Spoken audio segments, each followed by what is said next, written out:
What's up, ladies and gentlemen? Welcome to an all-new episode of Talkin, your podcast amongst friends. I am Anthony Sterling, a.k.a. your friendly neighborhood super NEGRO. My office hours are always from 8 to 9, 1 hour of saving. After that, you are on your own. Now, as always on this here podcast, I am joined by the queens of podcasting, but this time only two are here. So we are going to show some love regardless to that slightly annoyed mixed chick, Miss Britt Williams. How are you, ma'am? You know what? I started this and don't worry, the crowd loves you, but they are not here yet. But here they are. There they are. There they are. And as quickly as Thank you, Jason. That's all the applause I ever needed. Well, then why turn this on? My bad. All right. But y'all know this podcast is not a full or happy podcast without that beautiful ray of sunshine, aka Miss I don't know what to do with my face. Y'all show some love for the beautiful Miss Raya Anderson. She is here. Oh boy. Hi, Jenny. Hi, Jenny. You were shaking so hard, you was hopping. Right? What's going on? She's like, I need you to see these hand waves. No, but Helene is on her assignment. She is traveling the road abroad. I don't know where she's going, but wherever she's going, I pray for the people she meets. Bang, bang. Dang. Somebody might get shot. Somebody might get a hug. We don't know. We just have to wait for tomorrow's news to come, and then we'll find out. But y'all, in Helene's absence, we had to go and search for our brother in pod, the man, the myth, one half of the Was It Good Though podcast. Ladies and gentlemen, y'all get off y'all seats and show some love for Mr. Jason Wallace. He is here.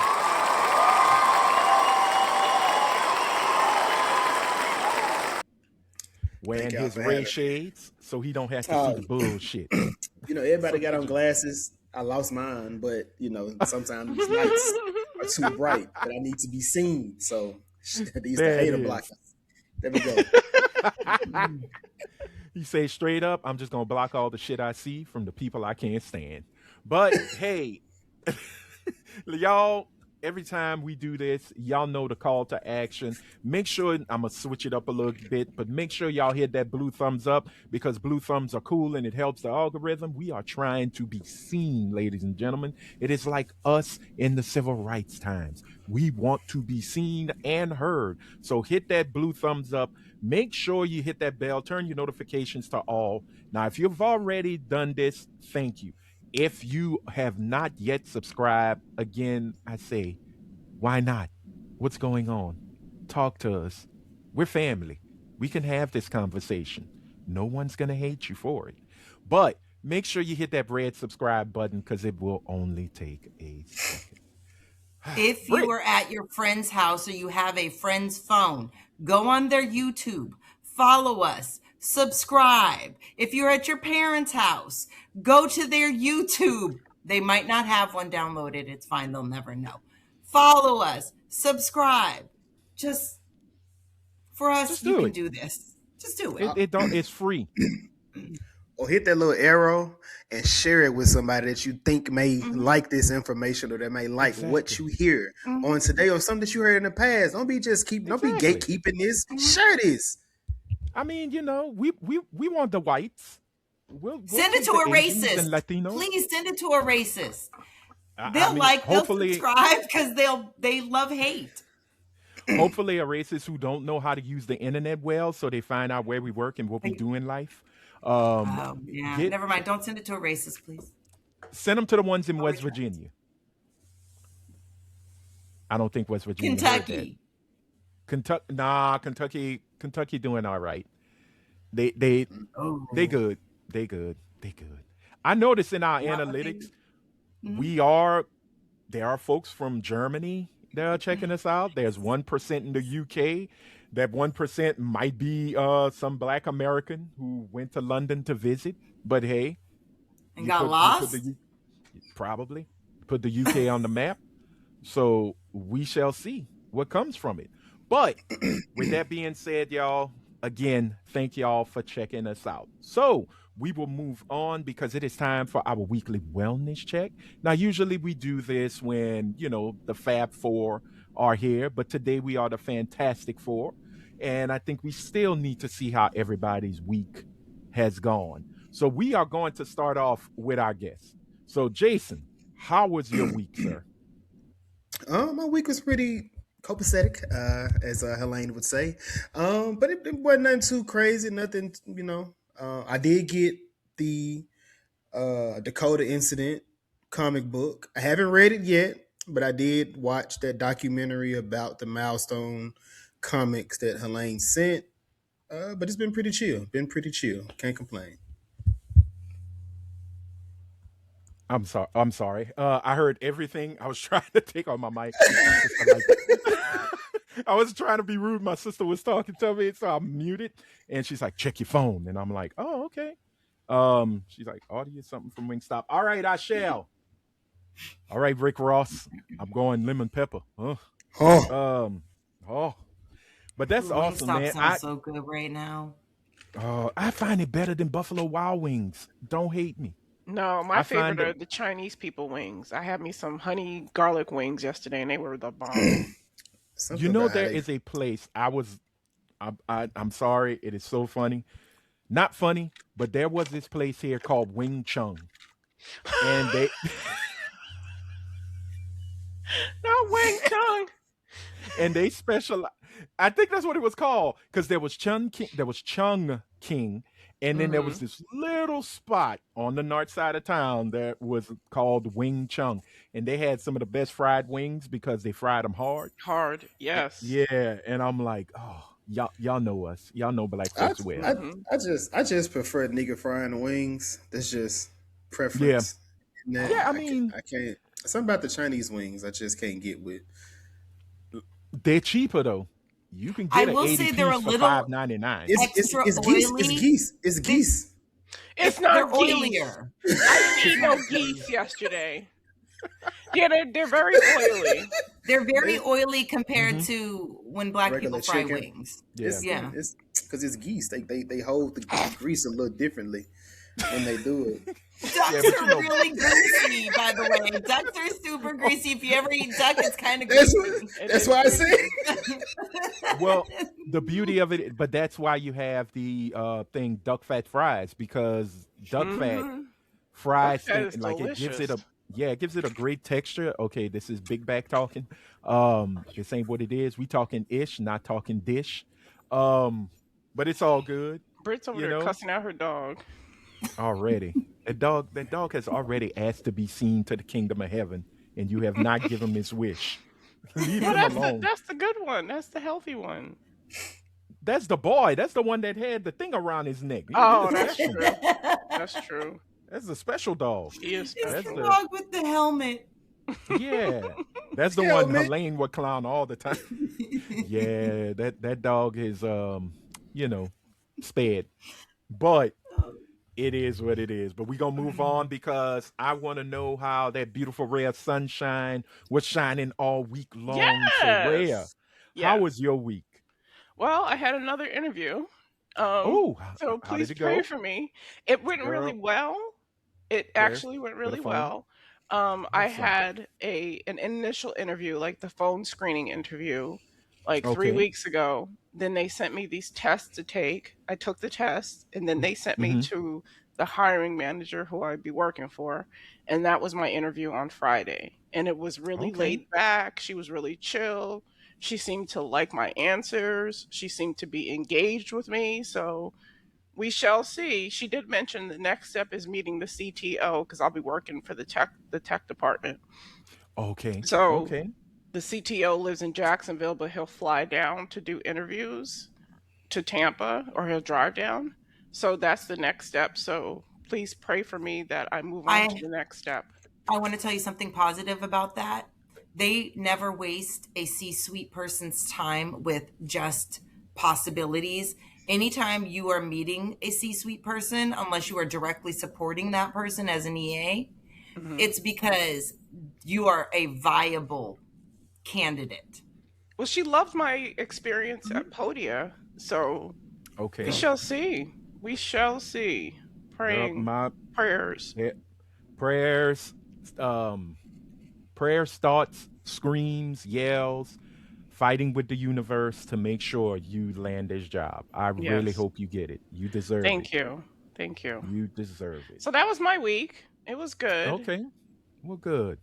Well, your week was great. Well, let's see if we can do a hat trick and see how the slightly annoyed mixed chicks week went. Tell me you aggravated some Caucasians, as they are now known as. Break it down, Britt. What did the more than that? Queen Hotep you do? And it wasn't me this time. It was my dog. On Friday, your dog pissed off some white folk. I went to go stay to do an overnight witch with a friend, and her boyfriend. And I can say I have been horribly depressed because the way I came home afterwards and cleaned my house and was just feeling so much better. I miss human interaction. I didn't realize it, but we decided to walk my dog to an outside pub, and there's other dogs around. So I pick him up and I put him under my arm so he's facing forward, and some drunk white man, tall, imposing white man, comes up, and he's like, "Oh my God, what kind of dog is that?" And I'm like, "It's a Staffordshire Bull Terrier." He's like, "Oh, can I pet him?" I said, "No, he bites." "Oh, no, that's okay. I have a Roddy at home," and goes to touch my dog and then screams. Whoa. "He bit me!" Girl. I started to freak out because all I could see, because I'm in it was a white community, a rich white community. Oh, dear.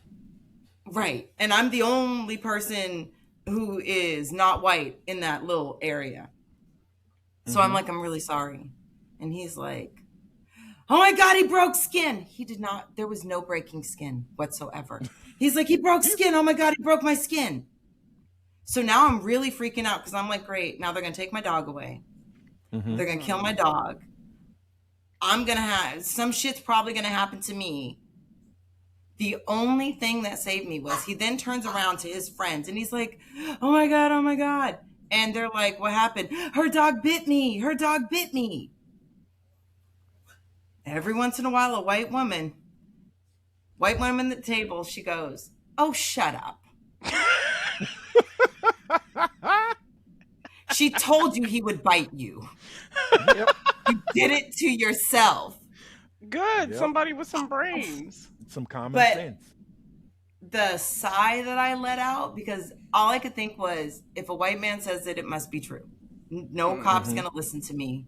No cop's going to give a fuck about what I have to say. You know? So it was just one of those reminders that when you're in a white space, you know, I forgot for a second because I was hanging with my friends. Totally forgot. You got comfortable. You let your guard down. Did. My bad. And no, it's not your bad, Britt. I mean, there are you're times... living life. You're trying to just be social, and you warned this person. It was their bad. It was not anything you did, but I understand the uncomfortability that you must have felt. It has nothing to do with you. If it wasn't for that white woman, though, which I hate to say that, you know, coming from me. No, if it wasn't for that white woman. It's not, hey, you got one good one. In a sea of mostly, thank God, you know, I mean, at the end of the day, somebody came to your aid. They understood the situation. They shut it down. They probably can't stand that guy too. He's probably always he being might be a extra when he gets drunk. Thing. The rest of the time, my dog just stood there and stared at the guy. Just eyeballed him. Ass again. I dare you. The guy went to lean, and his friend was like, "What are you doing?" Right. Like, again, that's the privilege I also he had. got pulled over this week. Oh, wait. By a cop? By a cop. A regular cop or a frozen cop? No. Regular cop, highway patrol. Okay, I was just... Gotcha. Yep, CHP. Ooh, Eric Estrada. Nice. Cheeks. Officer Serrano said, "Do you know why I pulled you over?" And I said, "No, I knew why." He said, "Your registration expired in October of last year." And my brain, damn girl, my brain literally, I went to open my mouth to say, "You make it sound like it's a year old." And then I went, "Bitch, do you want to get shot?" So I shut the fuck up. Mm-hmm. I took my fix-it ticket, and he was actually very nice to me. I also think he was autistic, and there's a lot of reasons why I think he was autistic, but don't worry about the spectrum. Just be glad you just got a ticket and not. I was just so happy. I'm glad he was, because he was really nice to me. So I have a fix-it ticket, and I'm arguing on Threads right now with a white man who says he was told by Black people he could tell us how to behave.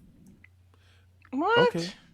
Threads is the worst social media. It's getting worse than Twitter. Right? I'm about to call it Twitter. It basically is Twitter. It felt like Twitter for Instagram people. That's what it felt like to me at first. I thought that's what it was. Yeah, it is. It was it is. It's terrible though. Ain't nothing but complainers and agitators over there. God, you can't run away from it, man. First, World War III about to happen, and this oh man. And lastly, I ran across a video that it was very interesting. It was a Scottish man, a white Scottish man, speaking to other Scottish people about how Americans moving to Scotland is not an invasion. They are, if you don't like them, you're xenophobic. It was so dystopian to hear another group of people talking about Americans the way we are talking about people, undocumented people. They were literally like, they're not from here, get them out, they're disgusting, they're gross, they're dirty. And he was like, if you talk this way about Americans coming, and it's fucking mind-blowing. Well, again, you never see yourself as a villain. Right. You never see yourself as the scourge. You never see yourself as the disease. Right. We are not seen very favorably in other parts of the world. Yes. Yeah. We are seen as scumbags and as losers and as degenerates and as deplorables by a lot of people outside of America. They're not. The sad thing is, they're not that wrong. They're not. But the crazy thing is that many of us did not vote for the folks that are running the country at this time. In times before that, where other nations see us as the dregs of humanity. But to quote the great Dennis Leary, we got the nukes, baby. I just wanted to. Every time I hear somebody like going off about America, I think of that song he did. You remember the song Asshole? Dennis Leary had a song called Asshole. It is one of the best, hilarious, This Is America type songs ever made. It came out during his No Cure for Cancer tour, his comedy special. You're clearly a big Dennis Leary fan. Oh, I'm a huge Dennis Leary fan. I really like Dennis Leary. He ain't did nothing yet for me to not like him. I used to watch his Louis show, CK. the firefighter show. I watched that on a regular. Yeah, my mom loved that show. His obsession with Cindy Crawford always made me giggle. But if you go and listen to the song Asshole, this is who we have in office right now. Except the part where he says, I'm just a regular Joe with a regular job. I'm your average white suburbanite slob. I like football and porno and books about war. I got an average house with a nice hardwood floor. It's hilarious. You know the whole song. You know the song. I know that whole song. Damn. Damn. This song came out. The song came out in my high school years. In Anthony's house. Right? Oh, it was on MTV. It was one of, but not enough for me to remember it the way you remember it. It wasn't just MTV. It spoke to you in a specific way. It did. It taught me how white men work. It really broke down America. just go listen to the song. And I'm telling you, it is relevant to the things that are going on today because they really want to push it back to I eat my Big Mac in styrofoam containers. Like that. I drive Cadillacs that don't need catalytic converters. The hell is a fuel injector? I use whale fat to fuel my truck. Just stuff like that. But that's it. That's all. But I'm glad you're safe. I am glad that the situation got diffused real quickly. Now you may have to rethink your thing about white women. I don't. No, I don't. That's No, happen. No. You still wear a condom because you could still get pregnant. That 1%. Nope. Nope. That's what you're there for. So she is 1%. She is the one sperm that could get through. Okay, it's not venereal disease, but I'm glad your week ended better. Thank you. And the situation did not go crazy. And to Officer Punch, I don't know your right name. Thank you for being nice to Britt and giving her a good cop experience because we all know she is waiting for the moment to break out her camera to record. I don't know if I'd laugh as you get your ass whooped or tear up. I may cry and laugh and be like, leave Brittany. Did you have someone on the phone, Britt? I had someone on the phone who was recording. Okay, good. Okay. Because I do that too. Good. Yep. I haven't done that. If you say you have someone on the phone, they treat you a little bit nicer. Okay. I was out there with a suspended license for a few months, and I ain't never. Bro, that's Arkansas. Everybody fucking suspended license. You might be right. I sure pulled up. It's the South, man. I sure pulled up, paid my ticket. I'm like, I need to. Yeah. You gotta have cash. I'm like, bitch, y'all don't take cards. We still in this old systematic. Cash? Mm-hmm. I had to go find the cash only. What? Cash or money order. Money order. You can't do a check at all. That's so barbaric. Cash or money order. Wait, people still do checks? Wait, I am tap to pay. Blown the fuck away, right? No. Tap to pay. Oh, if you Venmo, PayPal. If you do use a credit card, there's a 4% service charge. That's fine with me. Convenient. Where we are, there was no credit card. It's just cash or money order. Mm-hmm. There's no other option.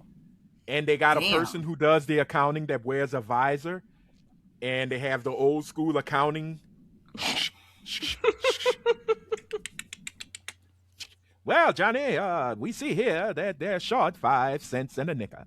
So, oh my God. 10 years, nigga. Bow. Bam. I bet you won't do that again. Sir, I'll keep it short and sweet. My week was just plain, untoasted white bread. It wasn't even the Evangeline made bread. If you from Lafayette, you know. If you know, you know. It was just a week. Like nothing. Oh, you know what? I'm a horrible son.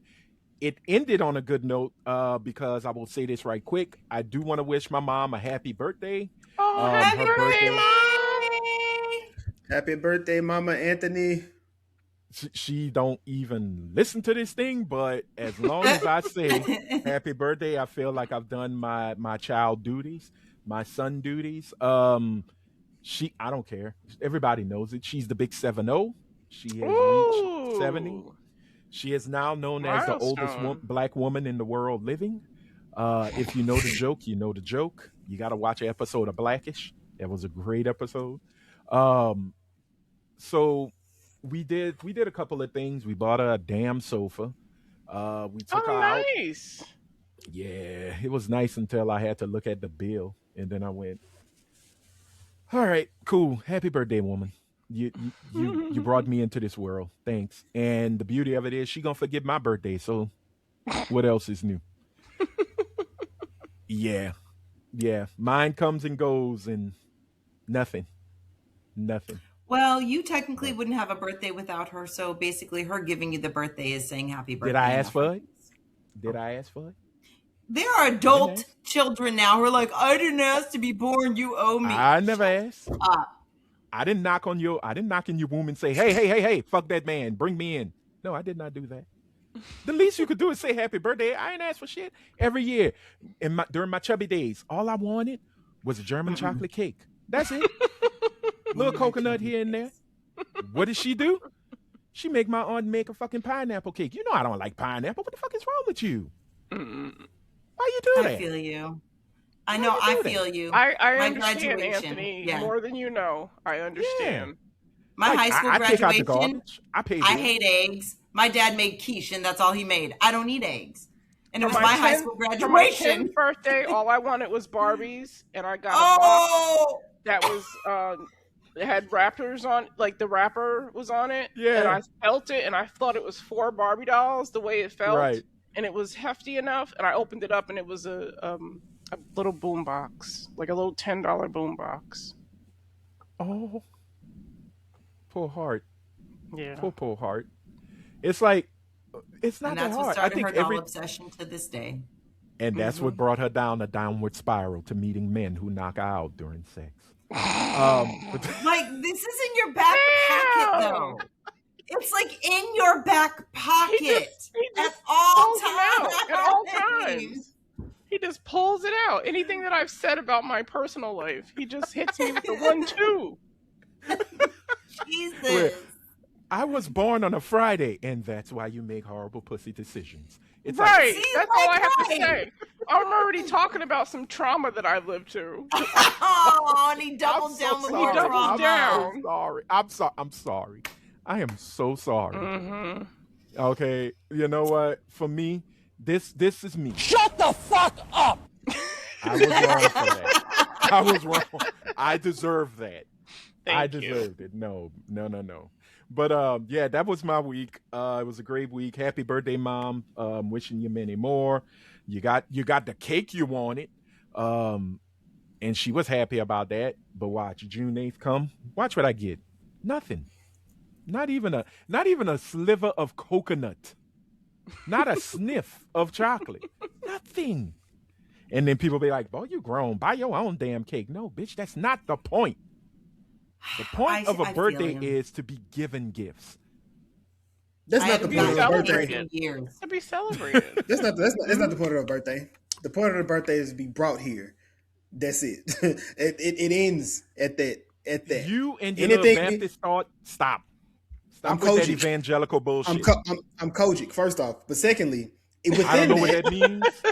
You sound Is like a that a Jehovah's fish? Witness. You do. I don't. But 7-day I'm Kojic. But Adventist. Oh, I don't know what I'm just Kojic saying, is. if- Is that a sweater? Kojic, Church of Kojic. God in Christ. Yeah, Church of Christ and God. You've never you God in telling me Christ. you don't know damn I don't pay attention. Gilbert. to You all don't know G.E. Patterson. You ain't never watched BET that. growing Oh, up, you nigga. saw BET. Yes, nigga. Everybody know G.E. Patterson. Black people. Ow! God damn! I'm just saying every nigga, Jason's so passionate about something. every Negro knows G.E. Patterson. Jason. Creflo Dollar, G.E. Patterson, Jesse. I know Creflo Dollar Yeah. Look, you know what I do when and they Benny come Hinn. on? I watch BET Uncut, and the TV go off at 5 a.m. So you're I'm done. Pentecostal. G.E. Patterson Who knows? is Church of God Church, in okay, Christ. Kojic is the largest African American Pentecostal denomination. So you're Pentecostal. I never knew that. I never knew People that know actually. he was Okay, Pentecostal. okay. you was yelling and didn't know the Pentecostal. whole history. But not Kojic. I never knew. Yeah. I never knew that part. I just know that was bred and born in Memphis. Okay. But, well, that's a hustle. Right there on Bill Street. That's a scam. I think the church is No, right off. thinking time. I met Magic Johnson at that church. That's all. Really? Okay. Yeah. Oh. Yeah. It was nothing it wrong was a with that. school event. Mhm. It was a school event during Yeah. Black History Month. They took us in high school. That's the only reason. But my church was a little bit smaller. But back to your show, sir. Okay. This y'all. Okay. No. It's all good. Oh, No, this your is why we church do this. It emphasizes is modesty welcoming. amongst women. Interesting. Keep them bitches in Oh. check. Oh, sorry. My bad. Damn. It's some hoes in the house. It's some hoes in the house. You That's put that my prayer. walking You put that song prayer when cloth I step between into on your church. legs. No, no, no. It's all good. It's all good. Whatever you believe in it to the fullest, as long as it's not throwing bombs at little girls in schools. Yeah, you heard me, Donald Trump. You did Mm. that. Um, so we're gonna move on because it might get dark. So we're gonna go to our viewer comments. We have two. And as always, if you want to join the conversation, it's fairly easy right at the bottom in the comment section. Let us know what you feel. Let us know how you feel, and we'll read it in a future episode. So we are going to start off with Britt's favorite Middle Eastern correspondent. Joseph is in the building. And Joseph said, referring to last week's episode, too many men treat life like a slot machine. He must be listening to that Baby Keem. Especially when it comes to sex. If we don't see sex as a life altering decision, that may be the real issue of our community refusing to confront. That is, I can't say no. I can't, We are but me, genetically disposed to, when we need to procreate, we feel that need to procreate. It also clouds our decision making skills because we don't want to, your biology doesn't want to override the need to have more of us. So it doesn't want your brain to be able to stop it. It's something that we are still capable of fighting against. And I think he's absolutely correct. I think we need to spend less time talking consistently about only abstinence and talk more about what kind of life altering decisions having sex makes if you are going to go forward and have it. yeah. No, that's actually really good advice. It's very smart. I Jason, you got something? Because that's a great thing. I think the only conversation me and my mom had, not that I'm going to put any of my sexual encounters on her, but it was just wear a condom, whether you get head or not, because you would catch some from it, and that was the end of the conversation. There wasn't like this.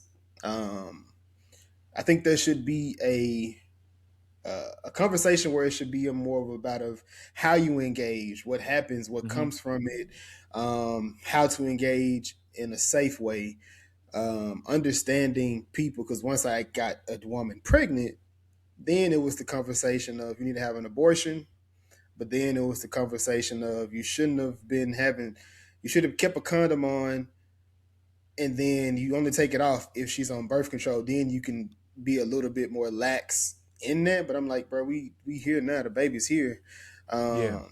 And your car was about to be 16 at this point. So I mean, yeah, but yeah, we definitely. Oh, you're a teen dad. Yeah. Yeah. Okay. All right. Ooh, That's your oldest? 16? Yeah, she's 16. Mm-hmm. Aww. You don't understand where I'm coming from, Dad. I don't have that. I thank God she thinks of me as the cool dad. So I don't have the angsty teen with me, at least with her mom. She's definitely one of those kids you see in movies where she's like, she just doesn't understand me, Dad. I just don't know. I just don't know what's going on. I'm like, I'm sorry. And then you're like, honey, here's a band called Evanescence. Go sit in the corner and listen to this for a little while. She is that. She is that little punk teen. Like that's definitely her. Yeah. Her friend group. Well, she goes to a predominantly almost like Indian school more so. So yeah, I know it's kind of it's weird. Like but native, it's like, indigenous. No, more like red from dot. India. Yes. Oh, yes. okay. 7-Eleven. Okay. Chill. Shut up. God damn. I was just making. You said red dot. Pakistani, Iran. Yeah. 7-Eleven. Student. Yeah. So a lot of them. Her best friend is a black girl, but a lot of the people in her friend groups, Iranian, Pakistani. Yeah. Some of them niggas got shipped off over there to go to school, and I'm like, bro, they like 14 years old, like in a boarding school overseas. That's kind of wild to me. Well, my mom went to the high school she went to here, Holy Rosary Institute. It was a boarding school as well, and they had folks who came from not too much overseas, but from other states in the union. We have a school here called Sacred Heart. Selma Hayek came here as a kid when she was younger. And Sacred Heart it's an all girls school. So yeah, it makes sense. They have schools where they just ship them kids. We're sending you to America like that's a punishment. And they come back all just we have world leaders that have gone to school here. That's why they speak English. They have lived amongst us for a very long time, understand us culturally, go back and utilize it against us. Some of them are despots. It sounds like an alien invasion, like you're describing it. They live amongst us. Is it? Didn't someone go to school? Didn't Osama bin Laden go to school here? Yeah. Isn't that got cool with George? Yeah. All a bunch That's of where he them, fell like in love with Whitney Houston. Whitney Houston. Yeah, it was Whitney.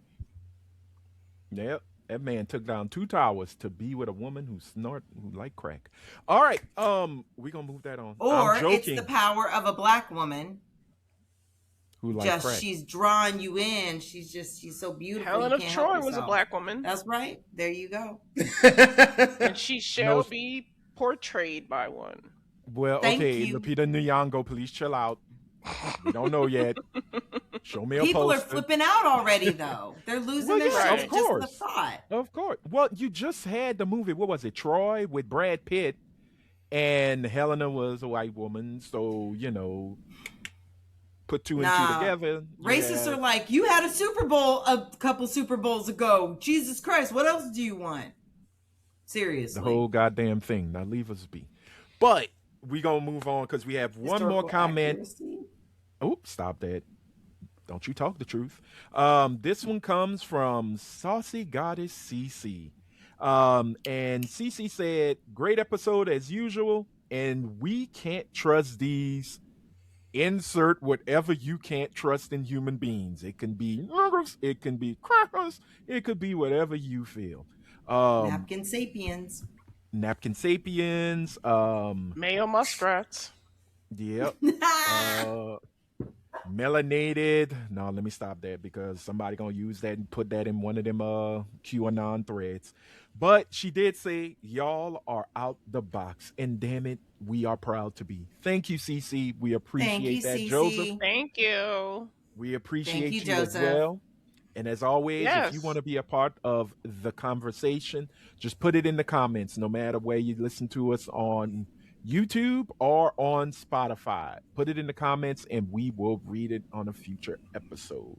All right, we are going to move on now to our Random Chats of Blackness, aka This Week in Black. And yes, y'all, it is all entertainment driven because that's entertainment and we do it well. And we are going to start off with showing some love for the Houston native, the thick in the legs, plump in the back. No, I'm not talking about Scarface. I'm talking about one Miss Megan Pete, aka Miss Megan the Stallion, who is now going to be Megan the Broadway actress. And she's breaking a record as well. She's making history, as well with this latest endeavor. She is now going to be a cast member on the hit Broadway play Moulin Rouge. No, is it Moulin Rouge?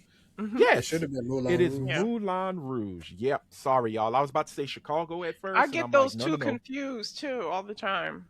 Yeah. It's Moulin Rouge. She is going to take the role of, I can't remember the name of the damn thing because I lost my. It doesn't matter. Bob the drag queen used to be, well, he's currently in the role. So he's going to hand the mantle off to Megan. Oh, okay. Well, So congratulations to Megan. She's playing a traditionally male cast member. I'm saying she's doing, not that. I was wondering, the question was she's going to do a run of it. It's not just one show. She's doing a run. She's going to do a run. She's doing the run. She's going to do the Broadway run. Have y'all seen Dicks? Not yet. Often, sometimes. Not the one you put in your mouth, but the one you watch on TV. There's a movie called Dicks. I ain't talking about the one I've never heard of this. Yeah, that's based on a play, right? And Megan's in that as well. Yeah. So. Didn't she produce it? Wasn't she one of the producers as well? She may have I been don't the EP. remember. I'll Okay. look it up, but Now I gotta look Yeah. it up. Dix, Dick. Yes. DICKS. Yes. Oh, Plural. Plural. Stop. As you would call a Friday night. not lately. She said, "Not in 10 years, baby." It's All dry I'm in this coming up gulch. with is Dick's House of Sport. That's all that's coming up. Just for put me. Dick's movie, but it I makes it to the wrote point Dick's. of Okay. so Oh, the movie. yeah, yeah, Dick's the musical. Raya. Dick's the music. Okay. Thank Yes. you. So this is not her first foray into musicals, but congratulations to her, man. I'm excited. This young lady, and I call her young because I'm older than her, but Megan has been doing a lot, and all for the good. Just like her career is just coasting along on a really great path. She seems to be happy now with her beau, aka Clay Thompson. That white man. Um, that boy black. I know. But he looked Don't like a don't you do white that to him. man. He do, but he like catfish and grits. He good. He ate her spaghetti, so he's stuck. He ate the red sauce. Oh, It's game over. she keeps cooking for him and his Oh yeah. family. And his dad loves her cooking too. Have you seen Michael Thompson's wife? We'll leave it at that. That woman don't know I about don't Lowry know. seasoning. I don't know who Michael Thompson She don't know is. about the Obey. That's Clay's Clay's dad. dad. He used to play for the LA Lakers. Oh, Um, okay. I've yeah. seen the mom because Clay looks Mhm. just like his mom. Yeah. That he got that Oh, nose. she is from his white, mama. white. Yeah. Oh, Yeah. she white. Yeah. So, props to her. She's got the Popeyes franchise. She has her Yeah. own franchise in Miami. I watched I forgot the old girl that's on YouTube. She flew to Miami to go and try it out. And Mhm. she was like, "Hey, look, it's popping, y'all. It's nice. Like the decor is real nice. They got a big Megan the Stallion neon sign. Oh, that's cute. It's not a drive-through Popeyes, so that's a Oh, good you thing. gotta go in. You gotta go in, Okay. So the music is loud, but it's very fun. It's Are they very just playing Megan the Stallion music the whole time? No, they were playing some other tunes, but like she Oh. said, I Okay, had I'm to get out of glad. there because it was What do you loud mean you're and glad? You don't like Megan's music? Because no, I love Meg's music, but at some point it becomes repetitious if you put nothing else in Yeah. there, and it's True. not you gotta right. mix it up. So that there are artists that do have it. That's why that's why I think I prefer people for like Drake or Kanye, because they have enough music that you can blend a lot of the different stuff and they Everything, play yeah. with different sounds. Meg, it's cool, but keep it 30 minutes, baby, because it does get repetitive. It is, You, like, come on, you can Lil twerk bus Lil for so Juke, long, Lil Juke can only do so many beats on the beat, like, make the right? beat blah. I'm only add so many times, like.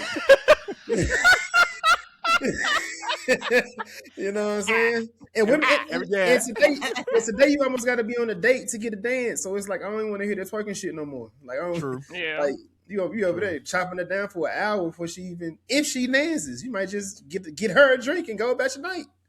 That is true. That is true. But no, like, just props to her for going into a new route of entertainment for the second time. Well, third time, because she was in the She-Hulk series, although it was a guest starring role. She's in the Marvel universe. So She's in hey. she's in the new TV show, like an episode with Tracy Morgan and Harry Potter. They got a TV show, The Curse of the show about him being a football star. Ball player, yeah. Oh. It's Yeah, on she's in there Paramount too. Plus. My Yeah. mama watches that. You seen a little picture. I'm like, what the fuck is Megan Thee Stallion doing with Harry Potter? Like that. Hey, It just sounds like they're she making magic, is- Jason. She's taking advantage of her opportunities and living such a good, full life. She is. Yeah. There's nothing she's not going to try. She wants to live a full, enriched life. She's not worried about what everybody thinks she should do. She just wants to Right. enjoy herself because she understands she has the opportunity to in a way she didn't before. So I am so proud of her. Yeah. I'm I happy for mean, her. Yeah. I oh, and also her anime series, which is directed by the great Right. Carl Jones, is See? scheduled to come out this year. I am hoping at DreamCon they will have some footage because Carl Jones is going to be there again this year. So I'm hoping he'll have a little sneak peek of her series that's coming. Fingers crossed. When is Kicks ass.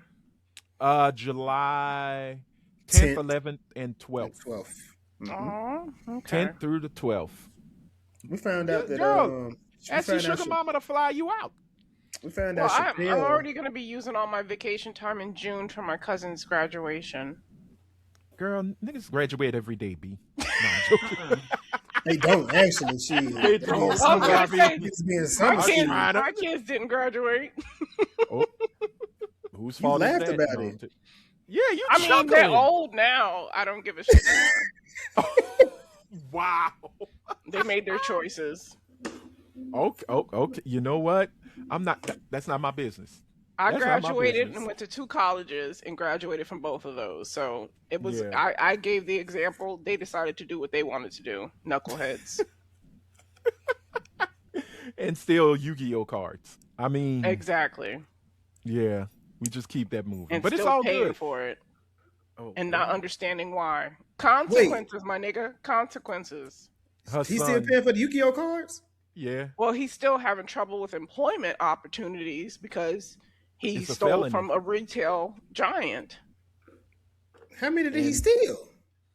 a couple Over $100 worth. Yeah, that's considered grand larceny. That's a felony. No, it was Boy, a he misdemeanor. It was a misdemeanor. Oh, they gave him misdemeanor. Oh, It was a okay, 'cause misdemeanor. Usually anything He only over got 100. probation. Okay. That boy really wanted that blue eyes white dragon, man. It Since was he hard was to a find. little kid. Since he was a little fucking kid. I'm gonna But get let's that move damn on. dragon. I don't want to talk Yeah. about my family drama. Let's talk about, but from triumph to tragedy, or from dominance to downfall. I don't know. However you want to look at it, it really is a downfall because we got to talk about Jonathan Majors. What in the What did he absolute- do now? Jonathan He didn't do Majors. anything. Yeah, he did. Yes, What he he doing? did. Yes, Oh, I yeah, read he the did. article. What did he do? He is doing a movie with Ben Shapiro. Is what he Oh did. my Oh. fucking god! Yeah. Oh, okay. I You did see can something read. about it being conservative. Right. Okay. Jonathan Majors, actor of stage and screen, and He's going where he can get work. I mean that's so sad. He's an actor. Um, He wants to act. he is. He does, but my God, do you really want to act for the devil? And I say that loosely. It's not because the man is of a certain descent. Jonathan Majors has signed on to star in an action film that will be shooting, I believe, in South Carolina soon. This movie will be produced by Ben Shapiro, aka the man who runs the Daily Wire, aka the rapper of the hit song WAP, if you remember. That wasn't Cardi B and Megan. That was Ben Shapiro. He sang the song. Oh, he read it. And if you haven't seen the video, it is the most hilarious shit you will ever see. Is It made it the Anthony pandemic Frozen? so much. Okay, Sure the I'm shit like, is. I thought it was me. I'm like, But oh I shit. thought it was He me is too. getting- I saw Britt move and I saw it. I saw you Oh, move. Jason Dramatic moved. pause. Here's where things You know how Anthony is with his dramatic pauses. And Right. bear You're with right. me, y'all. I see this thing is saying it's trying. So to how's everybody reconnect. doing? So It's as that we were Louisiana saying, internet. Recording, so oh, finally get to say that. he is going the route of one Gina Carano. If you remember, Gina Carano was doing cheers. some really great, But yeah, some nah, great nah. stuff Jonathan with Majors, Disney. I don't know what he could have done in this situation. You know, I mean, he could turn it down, but what else are his options? What does he have going for him right now? He tried his That's- best by Get a marrying job. a black woman. get a job. You messed Like- it up. Thank you. You don't have to stunt for the fucking opposition, people who hate you. Find something else to do where you can keep your fucking dignity. Well, he lost his A-list status so quickly that You gotta he could be doing Tubi movies. He could be working He with could. these He could- he could. HBCU graduates and do some Tubi movies. He could do a lot of Okay. things. He can go and create. You back? He can go create some kind of production. We were still talking, so Yeah, you don't have to cut it out. We were good. still talking. Good. Yeah. No, there's issues with Riverside. Okay, hopefully everything is as still Raya good. said. Oh, Raya blamed it on your Louisiana internet. Yeah, you can blame it on that too. Fuck Jeff Landry. But no, please, y'all continue. This we were is just wild, talking but about decisions that he made, that he could have made better decisions. He could have worked with the HBCU students and come up with a movie. He could have starred in like all their movies. Yeah, I mean, it's a long, hard road back into the good graces of the public when you're an actor, and especially in the Hollywood system. Yeah. Like, did he even go to the NAACP Awards last night? Last night, he bet not have been there, but he was there last year, or was it the year before? He was crying and they gave him that award for Magazine Dreams, or for I don't know. I don't know what the fighter pilot. I don't know what it was after the incident. So okay. Oh yeah, and the NAACP got into some heat for that, and they gave him an award, and he was on stage crying and saying he's gonna do better. And these are the things why I say you can't really champion all people, because one minute they with you, they for you, they speak the right talk. The moment they get kicked down, we still have, in a sense, still been uplifting him. You still see people platforming him, people still giving him space.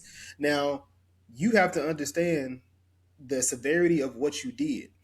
But then you did these things, you lied publicly, and then more information came out behind the scenes of you trying to keep that a secret. So now you got to kind of take that on the chin. And at this point, you got to for your actions. You got to build that back up. And I guess he look at it as if I want to act. So whatever it may be, if I got to go work with I think MAGA is what, left or they right? I don't know. Right wing.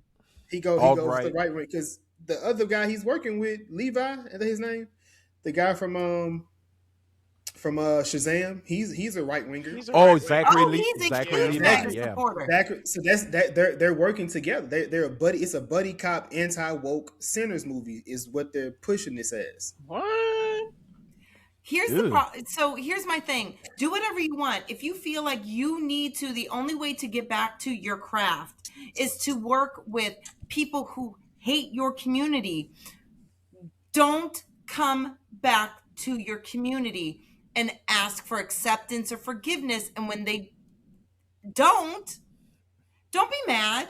You knew what you were doing. Don't treat your community like they're too stupid to understand. You chose this over them.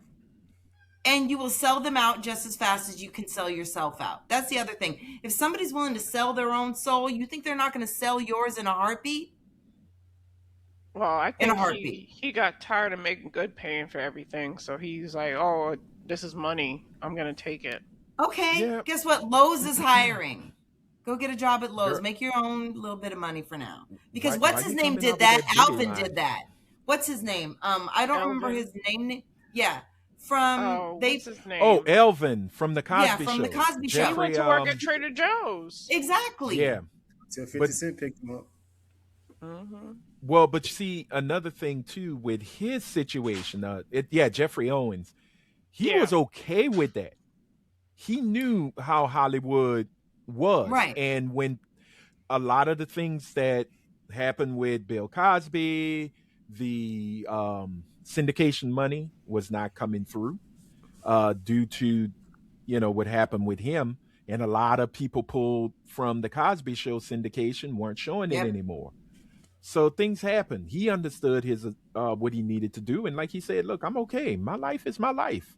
It is he was what it not is. embarrassed about it. He was not embarrassed. Not because his ego was not feeding him and telling him what to do. And that's the problem, is when your ego becomes bigger than the rest of you, it's going to direct you and help you make some real shit decisions, because you're not thinking about your future. You're thinking about the moment and how you look and what you want. And I'm sorry, but he was Jonathan Majors was so exalted. He did so much good work. And this moment that he engaged in really fucked him up. Yeah. And instead of taking it on the chin and just doing what a lot of actors have done, which is to just lay low for a while. That's what Right. what's his name did? Iron Man. Robert Downey Jr. Robert Downey. Yeah. Yeah. He laid low for a He very was long quiet time. for a long time. But I think what it is that with Robert Downey Jr., But he has think wealth. people fail. That's what I was about to say. His wealth, he did not have the wealth you think he did. And the thing is that with Robert Downey Jr., what people fail to realize, Robert Downey Jr. was hurting Robert Downey Jr. Yes. True. His addiction was hurting him. He woke up and it took his wife to say, "You need to get your shit together, smack him around." Was a huge help. With Jonathan Majors, his addiction to white women, his love for powdered milk, really hurt him. But also, I think what it is too is, I don't think he has a friend circle that would surround him and say, "Hey, this ain't the way to move." Like, I don't know what his personal life is. I know Jonathan Majors from the last Man in San Francisco. Amazing film. That brought him into the spotlight. Once I saw him in The Five Bloods on Netflix, I was like, okay, I think he's gonna be that one. First time I saw him was Lovecraft. You see, and Lovecraft really shot him into the stratosphere. And I loved him. I was championing him. I was like, oh, he's so fine. He's so good. He's so sexy. No matter how weird he seemed. Yeah. Yeah, I mean, he does look like, somebody took him from the civil rights era and just dropped him into present day. But, I think in the long run, maybe something mentally, he doesn't have that circle that guides him on the right path. I mean, look, Michael B. Jordan, love him or hate him, call him corny, whatever. That man's mom keeps him. That is his anchor. Everywhere. She was at the awards with him last night. Yeah, well, at the Oscars, when they were like, "Oh my God, Michael B. Jordan, I love." When they told, not the Oscars, the Golden Globes. Yeah. When what's her name, Nikki Glaser. Yeah, her, when she had her little joke, and her mama just look at her like, "Bitch, don't try. Don't do it. Don't put yourself out there. Don't make me get up and put these paws on you." She is very protective of her son, not in a way where he can't, be a man she's trying to keep and him grow. away from white women because he used to date white women too. Yeah, well, look, everybody they had a little sip of whole milk, Raya. All right, but there are some folks who are exactly there are some folks who are lactose intolerant, like Britt, but she still finds her way to ice cream. But again, Jonathan Majors' decision to go with Ben Shapiro. Look, I could care less because Ben Shapiro is like the dweebiest piece of shit I've ever seen in my life. He's one of those guys who thinks he's deep and intellectual, but when you really listen to him. No, he's number 2. Nick Fuentes is the dweebiest piece of shit. Yes. Well, okay. With his tiny little ass. That's fine. But the thing is that Ben Shapiro moves in circles Nick Fuentes could never get into. No, you're correct. But I think if he would have just sat back, done plays, really, not say hone his craft, but really put himself in a more redeemable light, I think he would have been in a much better place. But again, I don't know, because now if this movie is gonna be an anti-woke cop show, why would I cop movie? Do we really need that? I mean, because cop movies are not woke to begin with. Why would you have to add a qualifier to it? Like, I'm curious. I don't get it. I'm always curious to what that means when they say it, because I see it in the comic book world. Oh my God, we finally have a black comic that's anti-woke. I'm like, what do you mean? Yeah, because it's not speaking on race, maybe, or it's not talking about what's going on nowadays. I don't know. I really don't know. I'm you know what anti-woke is? Anti-woke is the belief in white supremacy. It is the upholding of white supremacy. That's what it is. So I it's feel a you. black comic book that does not speak to the humanity of the Mm-hmm. creators or the characters, community, and people. That's all it is. You know your place. You're staying as quiet as we would like you to. This Mm-hmm. upholds how we like to pretend like we give a shit about black people. Right. Because I mean, I finally watched Magazine Dreams, and that movie was damn good. It was. Magazine Dreams. I Magazine don't Dreams. think I don't think That's he was Jonathan playing a Majors. character. Yeah, Mm-hmm. I think that's just Jonathan Majors right there. He was being himself, but um, Mm. it's just one of those things, man, where he has to. If this is the path he's gonna take, oh well. Oh look, we got a guest, y'all, Oh! from her Hi, travels. Lily! Oh my lord, Oh, she is echoing. yeah. Are you on a boat? No. They sending her back to Africa. It was like, Oh, you Yeah, got y'all your can't see the picture. snow. I am Oh, echoing. where are Hold you? on. In the airport, Oh, you stuck. Oh. Uh-oh. Oh, you in Chicago Minnesota. or Minnesota? Oh, okay, for your job. Okay. Oh man, girl, Don't be worry, safe. folks. She's not in that part of Minnesota. She's safe. She I came to see For my was now. face. Look at her. I was flying in and I looked and there was iced over lakes and snow and I was like, this is not for me. This is not for me.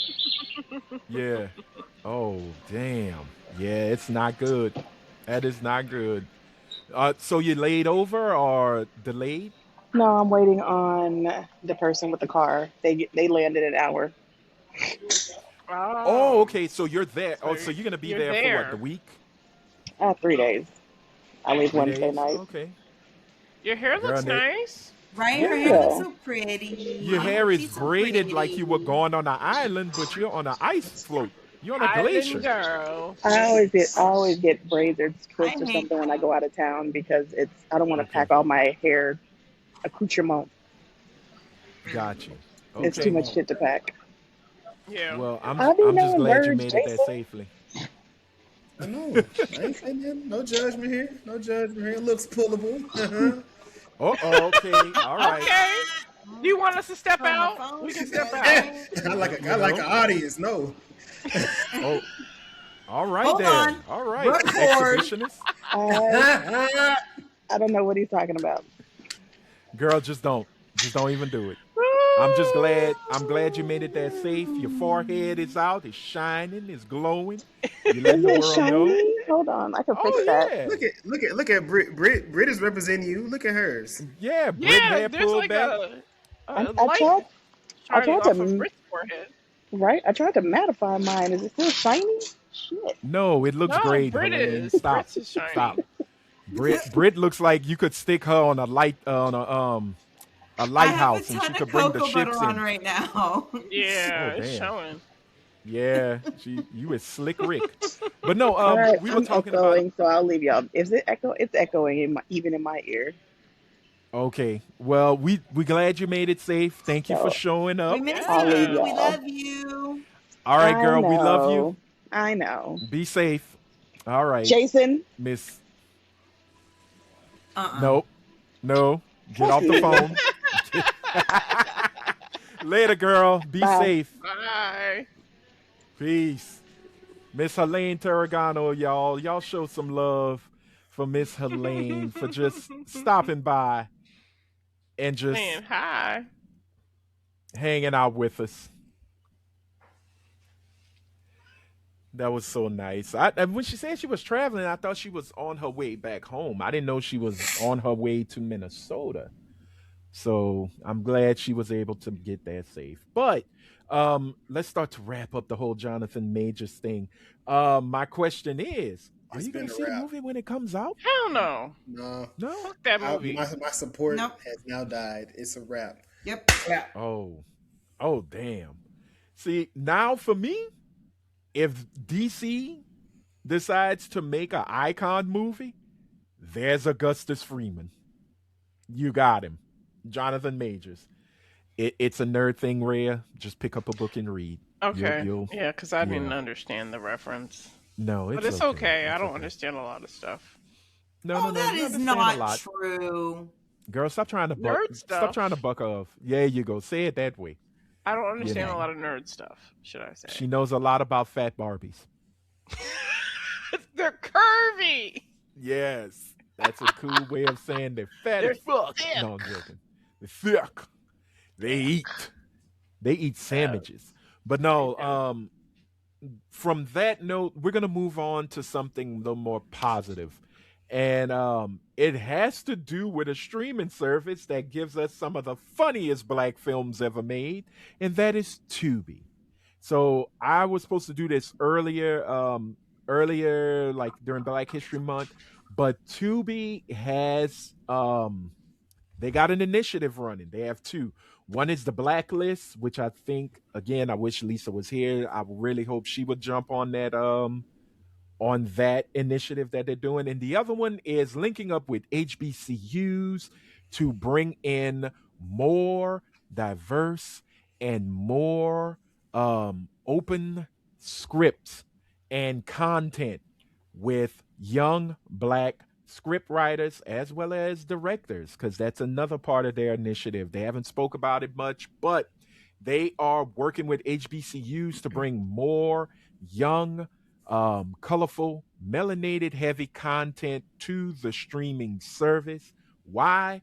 Because we all know that Tubi movies are the best thing out there.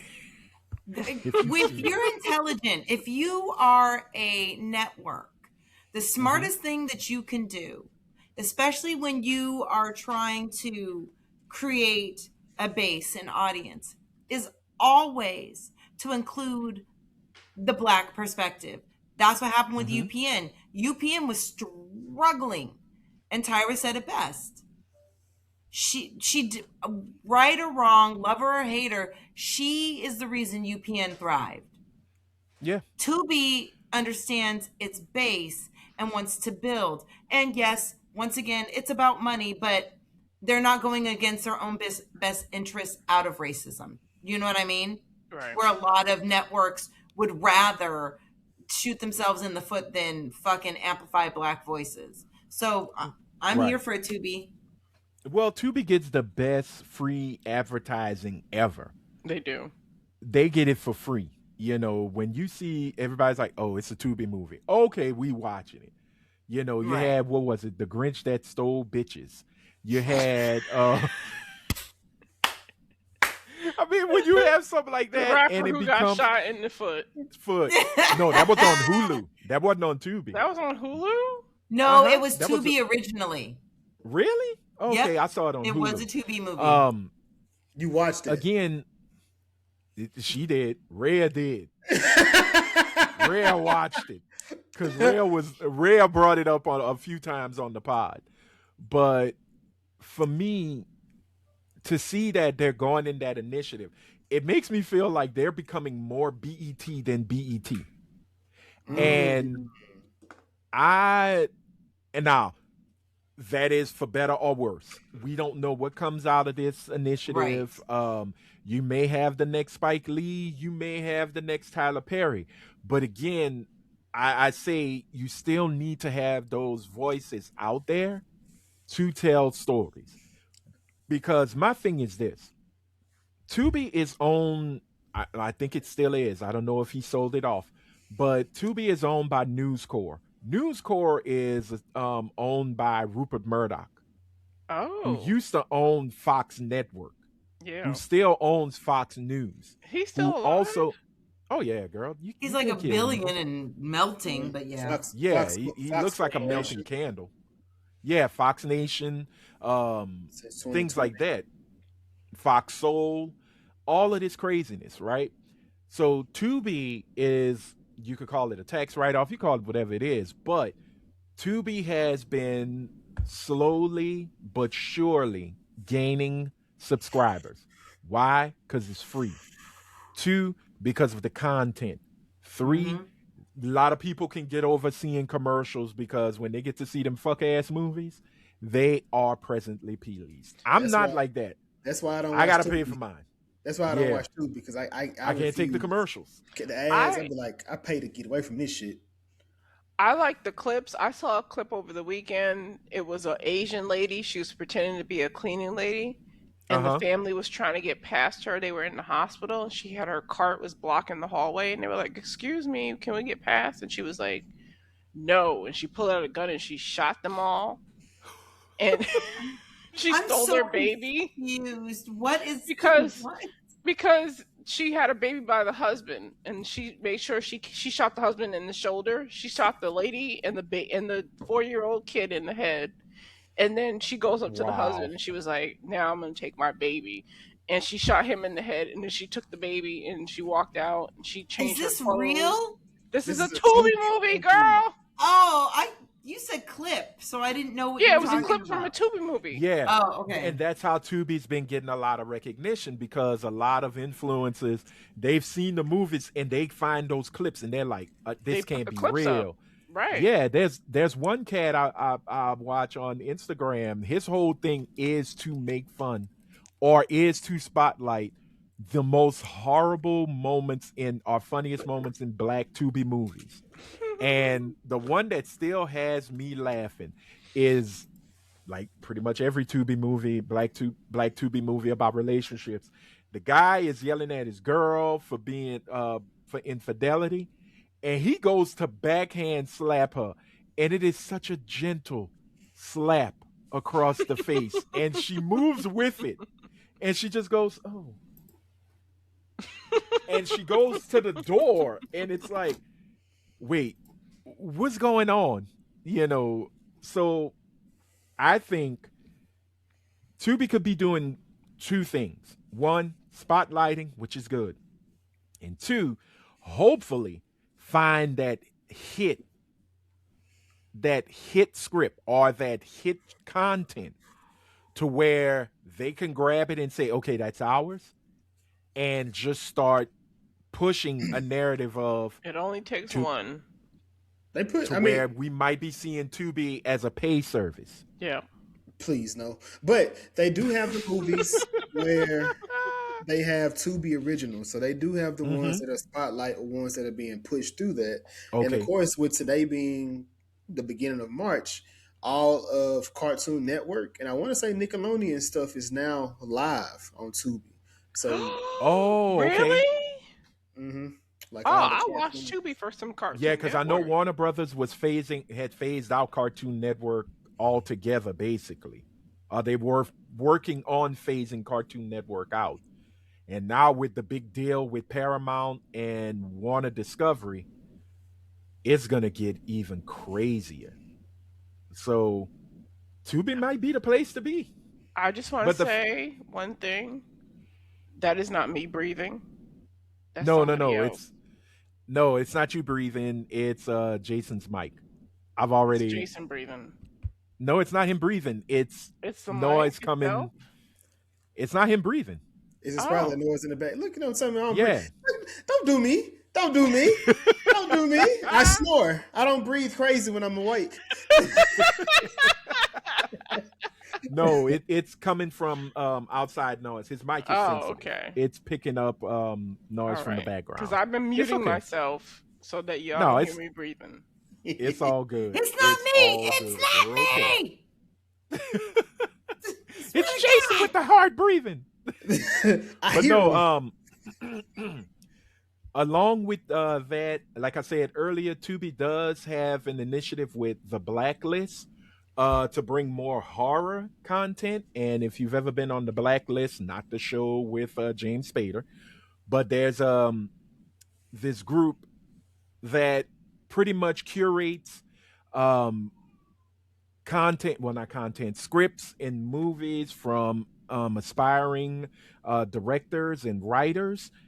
And it's not just, white kids, it's from everybody. It's very diverse. So Tubi is extending that initiative as well. They are a streaming service that understands content has to be diverse. In order to gain the most subscription base, you gotta have different stories. It can't just be homogenized.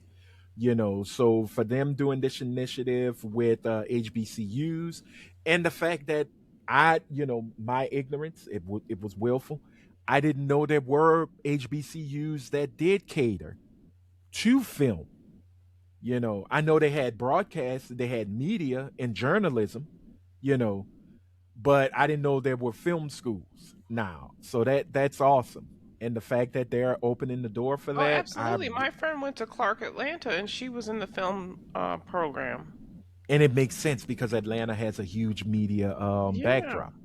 So my question to this on this is, why isn't a certain black billionaire media guy doing this? Why is he not exactly. doing this? Because he wants to write, produce, and direct everything. He don't want It's people to help him, you know, which I is it's mean, not sustainable. So yeah. he needs to start looking into this. Why is he not cultivating the young talent? Okay. You know, Even and even if he just cultivates people who are behind the scenes people, if he wants to yeah, control everything that's like in the credits, get you a first grip. Get you some production assistants from some HBCUs. There's enough in and around the Atlanta area. mm-hmm. Like he should be doing that. Well, I know he has a whole beef with the unions, especially the Screenwriters Guild. I know after after is a screenwriters, yeah, SAG AFTRA. SAG AFTRA.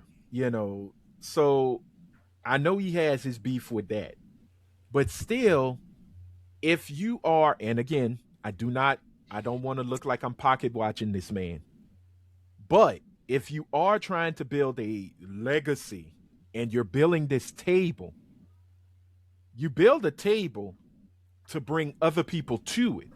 Mm-hmm. And it just seems, and I might be doing my FD signifier because after watching his 4 hour long breakdown on Tyler Perry, which I did not find disrespectful at all, I thought it was really well done. You are building the table, but you're building it just for yourself. Yeah.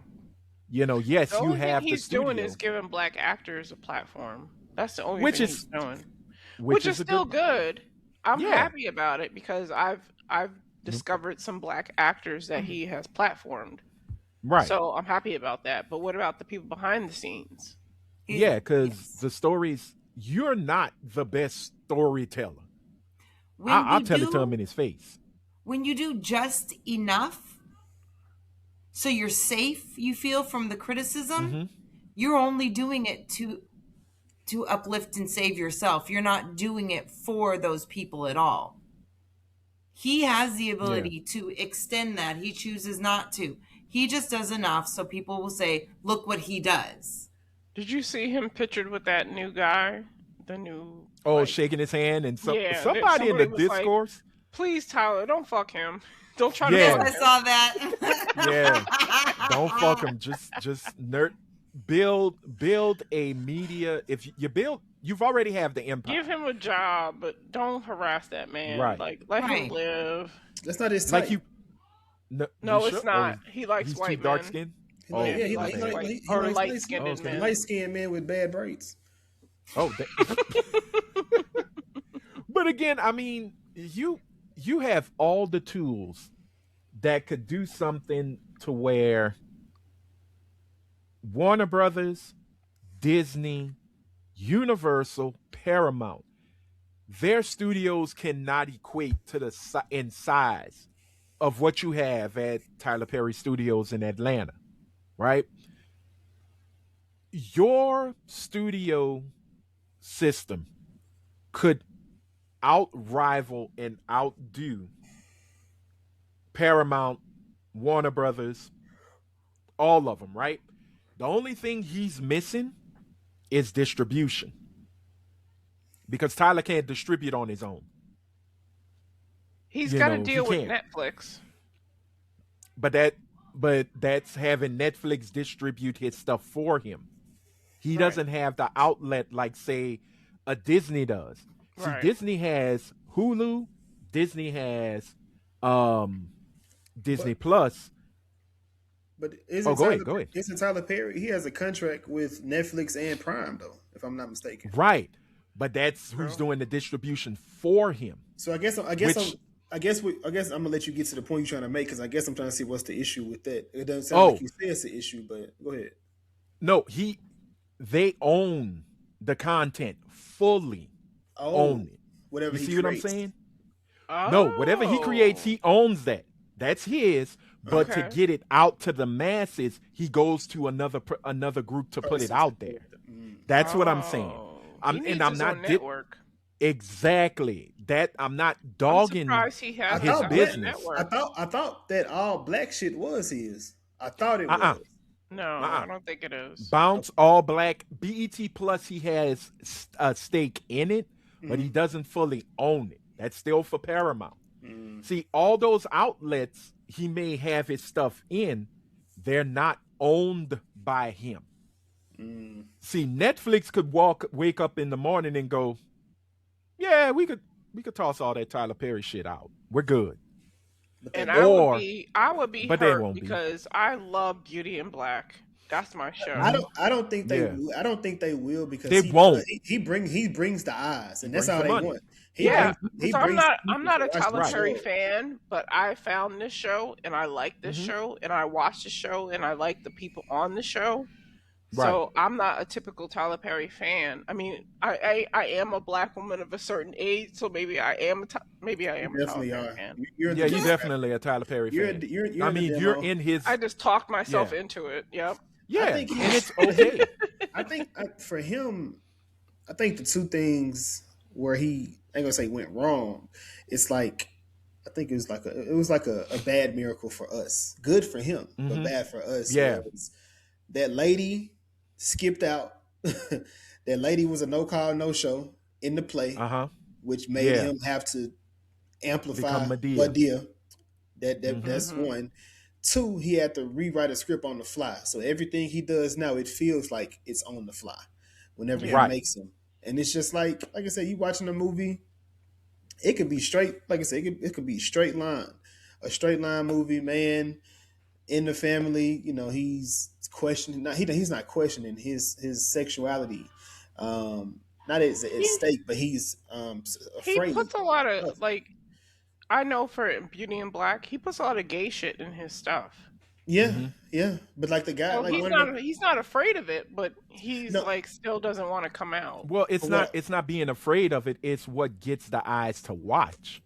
Yeah. Regardless, you pull. The thing is that it's like Chick-fil-A. Chick-fil-A don't like gay people, but they'll take that gay money to get that sugar pickle chicken. They sure enough employ a lot of gay people. I was about to say, and they employ the shit out of gay people. Do they not like gay? I feel like that was always taken. No, out. the family that owns Chick-fil-A. But No, that they they got the have truth. in recent years they have stopped supporting the conversion therapy. In years, like the recent years, they have stopped because we looked it up at work because a lot of people at work were not eating at Chick-fil-A because of that. So we looked it up, and it said that they no longer support that. So we're now eating at Chick-fil-A again. But again, we still just because you don't support it visually, you still be sliding money somewhere. But that's still, not our business. It's chicken is delicious. I'm sorry. Yeah. I'm gonna eat Just it. go. So I'm gonna say this.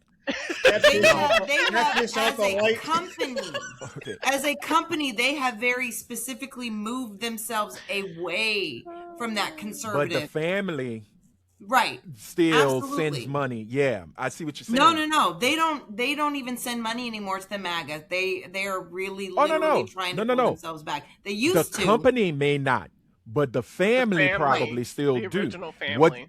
What the family pulls in the money, once that's in their pocket, you do whatever you want. But that's like there's a CEO. I think it's it's either Home Depot or Target or large. Old CEO still supports MAGA, and people want to boycott because of that. No, that person isn't even associated with that. You know what I'm saying? Right. They don't represent they the can company support anymore. whatever they want. Don't ding the company Lowe's if never they're trying to do supported right. MAGA. Home Depot supported MAGA. But Home Depot is still calling on the phone and saying, "Hey, ICE, come get Jose and his crew." So there's the problem. Which is but again, terrible because they're still out terrible. there. They're still right. I saw them and I wanted to tell them don't stand out here anymore. But that is that the workers? Because it's not the big people, right? It's the people in store, right?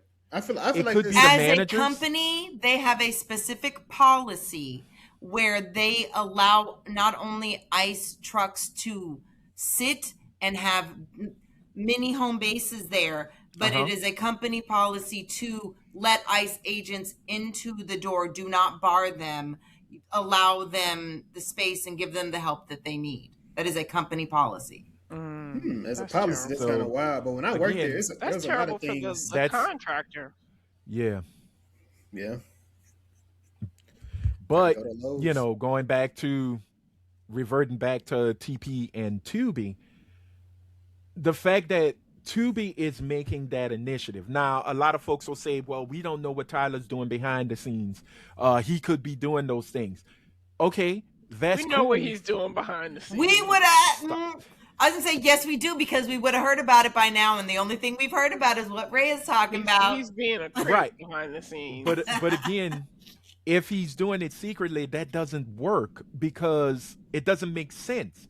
No, he You needs are to supposed be to putting put it on this Front Street. He needs to be getting as much exactly. positive That's where I'm going press with. as he can get, because Right. there's been And- so many negative things about him coming out. Well, look, I don't know if this ain't. I'm not flexing on this, but I met Denise Boutte, who's been in a lot of his projects. Right when I was working at the TV station. Matter of fact, she's from Abbeville. She's a Louisiana girl, but me and her had a conversation when she came visit the TV station to promote a play she was doing as well as this event.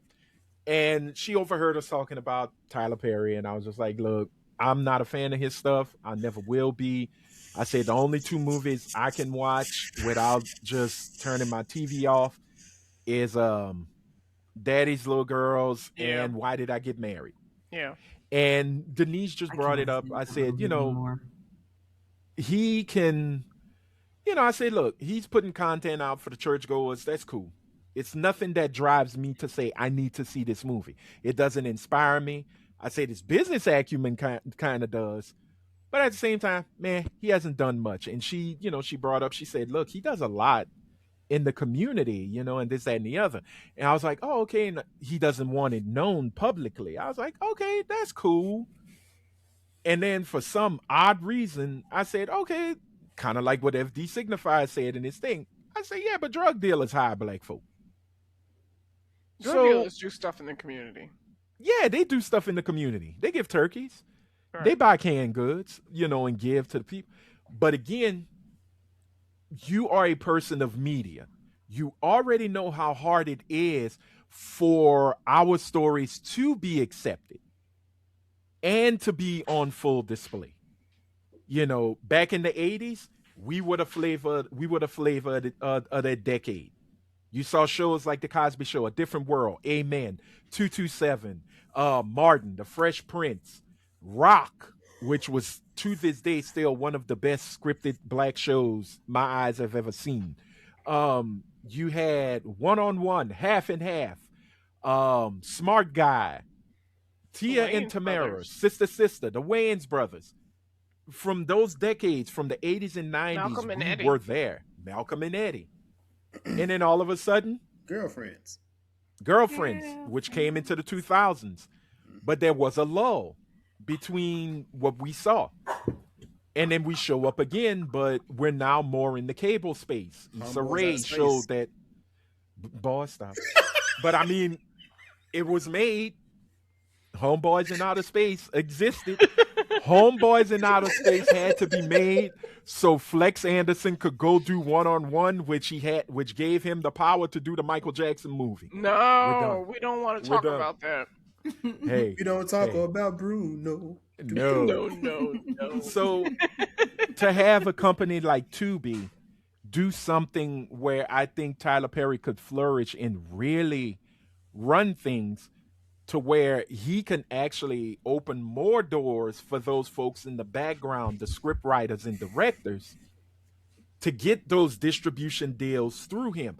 Now, I don't really like when directors like to throw their names on the marquee of the movie. But again, it's his thing. I mean, Steven Spielberg did it for a little while.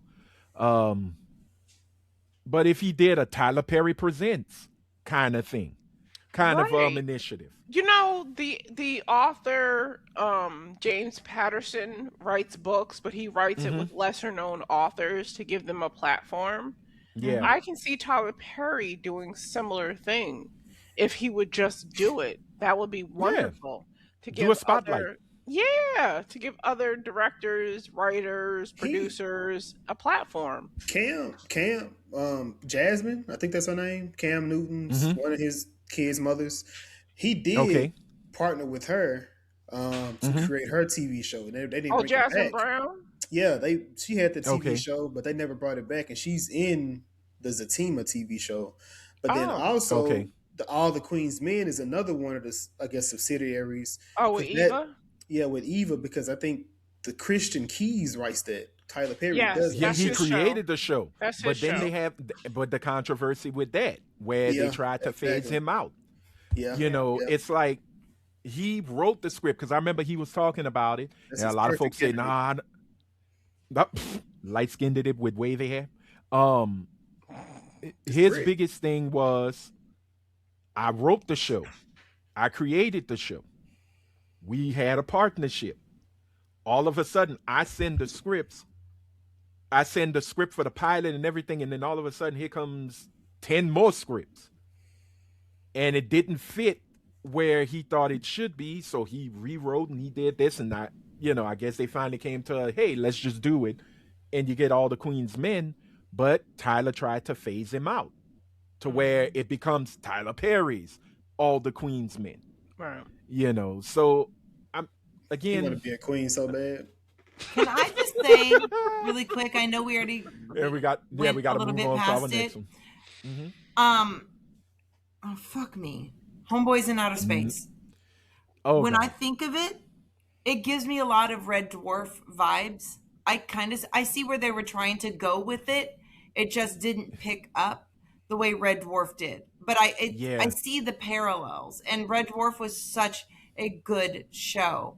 I think if they had been given a little more time and an understanding Mm-hmm. audience, you know what I mean? I think it could have done more. Yeah. Well, you see, in the same problem was that when we got Homeboys in Outer Space, we also got the Diary of Desmond Pfeiffer, which What? I have no idea. y'all never heard of that one? Oh wow. Okay, so y'all know who Chi McBride is, right? Try McBride, yeah. Okay, I think is it Shy McBride or Chi? I think he answered to anything. You know what? Who I who could is be this? totally wrong. The guy from SNL? No. That's Michael No. Che. Okay, Chi got you. McBride played. He was in Undercover Brother. He was Chief. Okay, got you. Okay, Yeah, so he's everywhere. One damn great character actor. That's him. Yeah. Um. Oh, He I know was- him. he was on my phone this morning. I was some video. Okay. some He video- was, in some wasn't show. he from Boston Public Yes. as Yeah. well? Yes, He was that's the where I principal. remember him from. Yes. He was the Something called principal. Pushing Daisies or something. I seen him in a clip. Yes, he was in Pushing Yes, Daisies with. He's love a that phenomenal show. actor. He's a phenomenal actor. Wasn't that Lee? What you call it?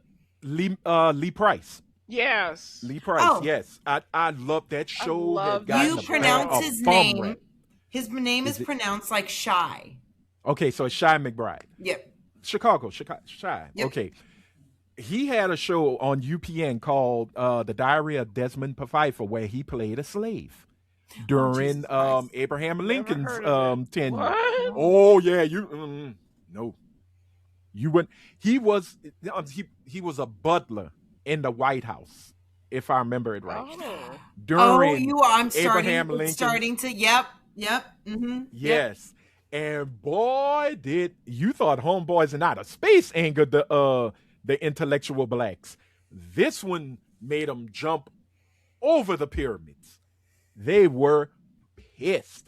I mean, they if they could, they would go into UPN and let it all out. But that's when people were making jokes, like Paul Mooney had called the WB We Black. The We Black Network, and UPN was You Pick a Nigga Paul Network. Mooney. Um, I loved Paul Mooney. so it was crazy, but I'm again, glad he was alive to say that. Oh, when he said it, I couldn't stop laughing. He's like, we got UWB, the We Black Network, and UPN, You Pick a Nigga Network, and that's when because it was because of Homeboys in Outer Space and the Diary of Desmond Pfeiffer. I never heard of either of these shows. I don't know where I was in life, but I never heard Girl, of any of these shows. you was in a safe space, probably locked in your church cult, because this was the mid to late 90s. This was when UPN was just starting. I didn't have cable. I was a stay-at-home mom, and UPN wasn't cable. I didn't have anything. Only thing we had was Friday on a VHS, okay. and we just replayed that's over right. and over again. That's right. I love you for that because all we had was Friends, all of them, the whole thing. And my kids, for like 3 years, it was just Friends on repeat because that was the only thing left over from the move. Girl, you were raised wrong. But again, those are the type of shows that, because they went and brought so much controversy, networks started to pull away from black voices and black shows. Because they were getting a little outrageous. They were getting a little too crazy. And when you bring out the folks like the NAACP and the Urban League and Jesse Jackson and Al Sharpton, when they get loud, those corporations, they turn the faucet off. The money doesn't come out anymore. And that was to our own detriment. That's when it took a couple of years, about 5-6 years, maybe 7, to finally get shows like Girlfriends on the air, because Girlfriends was the early 2000s. So it's just things like that. But we're gonna put a pin in it. I really hope to see that what comes from this initiative makes me want to watch Tubi more. I hope so too, because I feel like I would enjoy some of the offerings that the HBCU people have to give, more so than the regular offerings from Tubi. So I'm hoping it draws me in. I hope so too. But our last topic is going to go to our friends overseas in the UK, Great Britain, because the BAFTAs was damn sure playing in our black ass faces. I'm sorry, I don't mean to interrupt, but that they admitted that they cut out other slurs. They literally left the N-word in because they say they didn't understand what was being said. It was unintelligible. That's how you introduce a topic. Yeah. you sick Britt on them. Get them, Britt. Sorry. Lock on them. If you've been on a rock this week. And again, like Jason said, if you've been under a rock this week, the BAFTA Awards happened last weekend. It was a night that was supposed to celebrate all things film and television, as well as other sources, other media like video games. I did not know that video games get BAFTAs. I didn't know that either. Mm-hmm. It's considered media. It's a media and art. That's what they celebrate. But what was supposed to be history making on a good note became history making on a what the fuck is wrong with y'all note.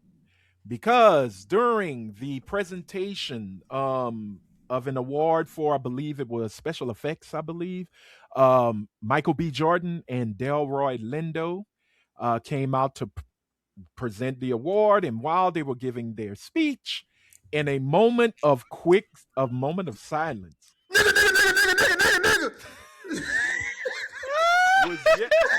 I don't know if it was that many. I started laughing at Britt, and then I ended up laughing at Jason.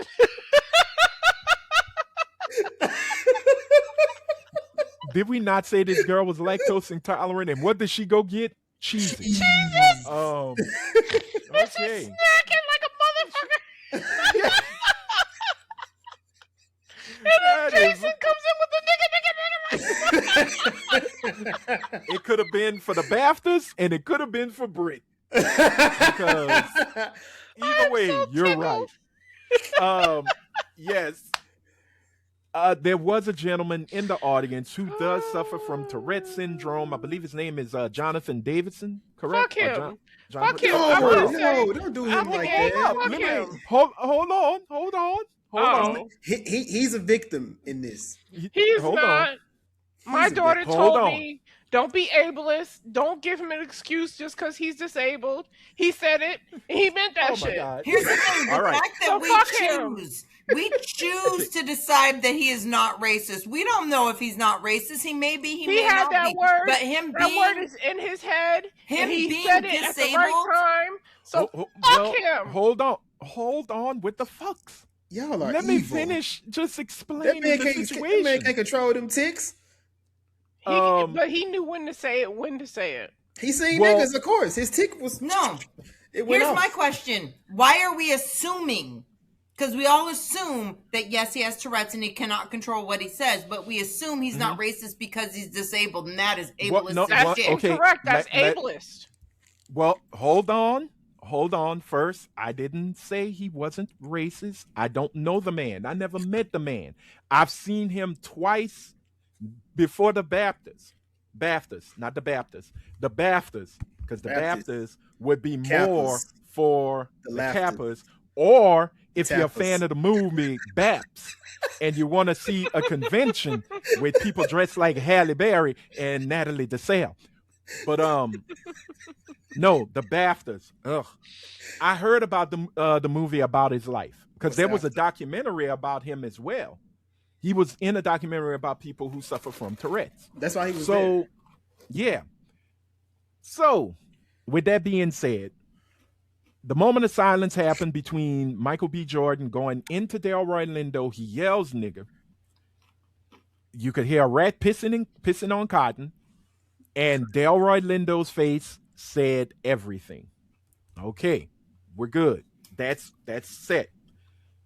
Later on in the presentation, Alan Cummings comes in, and it was really not the best of apologies. It was He if yelled the you F were- word at Alan Cummings. So he That knows was when taken to out. say what he needs to say. But here's my thing. If it was unintelligible, It is let's just say funny. they couldn't understand what they said. Yeah. Everything else he said up until that point has been Was deleted. ignorant as shit, and you have blocked it. Why would you not just fucking block it to begin with, Yes. then listen to it? The BAFTAs Because are you wrong. don't like black people, because British Wait, black people have been wait. saying they don't like black people. Now, in fairness, the BAFTAs have put out there that they did send it over to the BBC to have removed, and the BBC left that in Then there. fuck So the now BBC. now there's an investigation. I know you would, Rhea.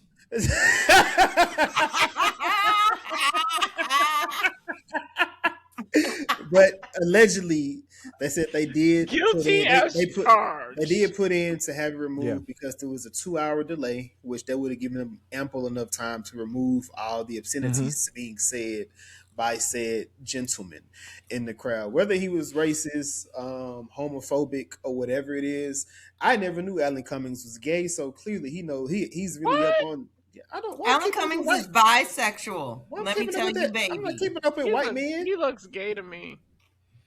He No. got the gay He's face. part of the Ligga Bigga Tigger community. Mhm. Yes, I'm just he saying, he is. just looked at him and He's- just he's got, not- oh, like let's just can we play devil's But if advocate you a little know, bit here? if you know that Ellen Cummings is gay, like as a British person, because you know more about Ellen Cummings than American people do, because Ellen Cummings is a British person, and you say faggot when Well, Alan Cummings is on the stage, that means you believe that he's a faggot.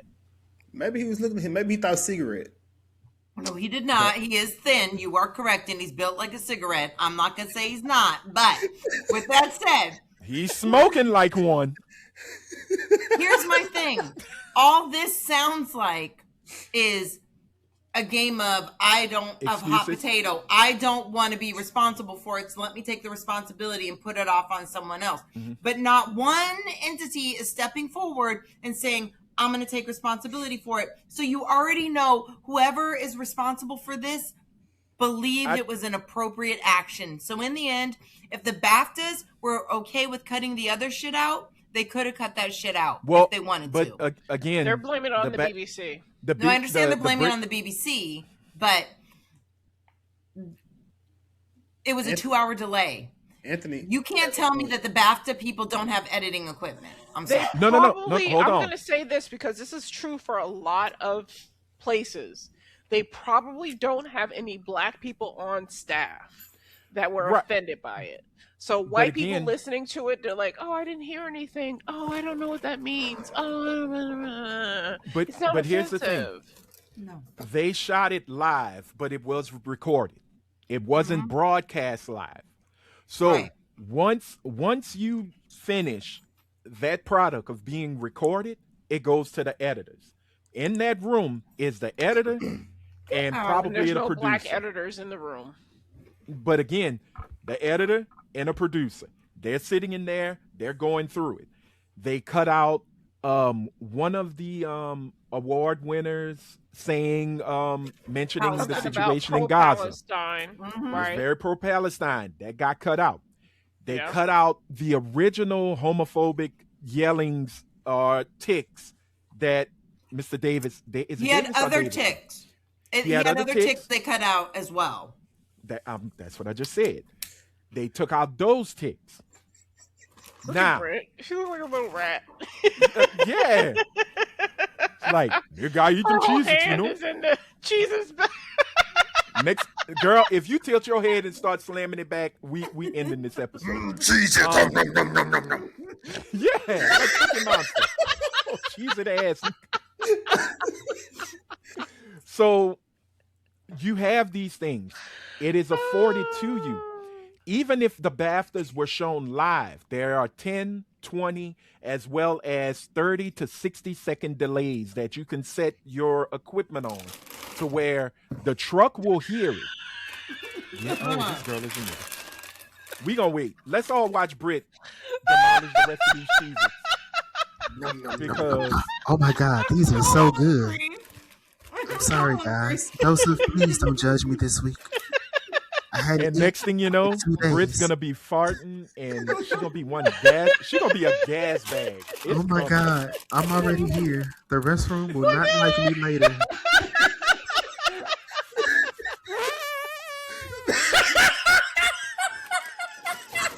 I don't know if there was a queef on my ass, but there it is. Something's talking. That's the jumbo bag. Oh. That's not the regular one. That's the jumbo But geez, it's in the box. Deluxe. Oh my goodness. All right. We got to get back to what we were talking about because we got to start wrapping up. But with those delays, you hear it in the truck. There is a person either in the truck or in the control room. There is literally a person sitting right there with his or her or they finger on a button that when they hear it, boop, they hit it. And that button is synced to that delay.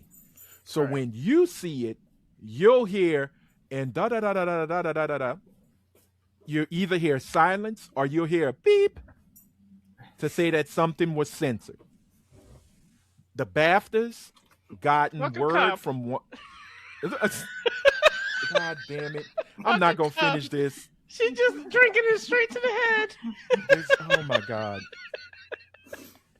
You know what? Continue. You're saying really important shit. Yeah. I'm sorry, Anthony. Go ahead. I'm just waiting for her to get your swig on. Okay, so once all of that is done, if you're going into post-production, the producer and the editor are sitting there, or just the editor, and if they hear it, they take it out. Or they send a rough cut, and if somebody preview, they say, hey, look, at this time, cue, at this time, at this mark, at this mark, at this mark, profanity, take it out. Boop, boop, Right. boop, boop, boop. Right? Once it leaves the BAFTAs and it goes to the British Broadcasting Corporation, which is known as the BBC, this is not Pornhub, they have pretty much final decision because they're broadcasting it. Right. It goes through their standards and practices, which is basically the censorship board, right? Mm-hmm. If they use the excuse of it was unintelligible, and yet everybody who saw it saw Delroy Lindo's face make the universal black person. I know this motherfucker just does not call me nigga face. Right. And you could see that the way his reading, his voice change, his demeanor change, you could look at Michael B. Jordan look very uncomfortable. And for the fact that not only the BAFTAs, but the British Broadcasting Corporation didn't go and check on them, that's where my anger is thrown at. I'm not mad with John Davis. I am. It's John Davis or Davison. I'm not really mad with him. I'm mad at him for his shit apology. That's what I'm mad about, not his Tourette's. But again, it was too general for me. It was general because, one, that man's not media trained. Two, he's trying to make sure, and Britt, I get it. Trust me, I get it. I don't think he fully understood everything that what he's done and how it was done. Nah, they could have got a PR group to do that and make it generic.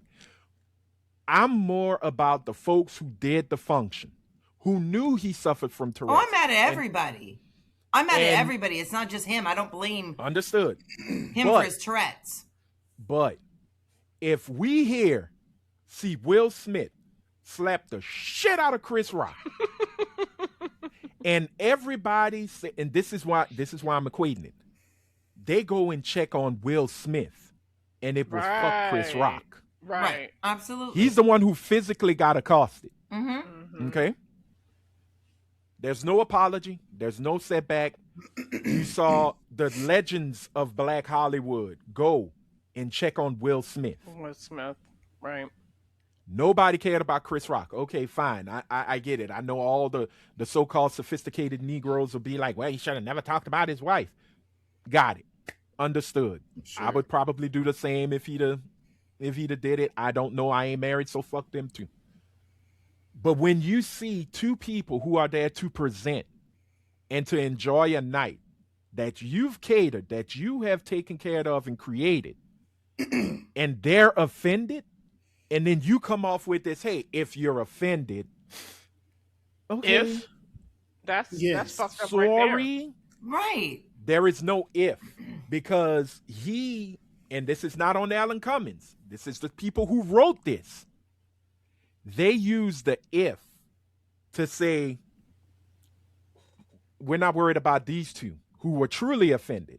We're talking to y'all in the audience, which mainly people who watch the BAFTAs are here. Mm-hmm. Right.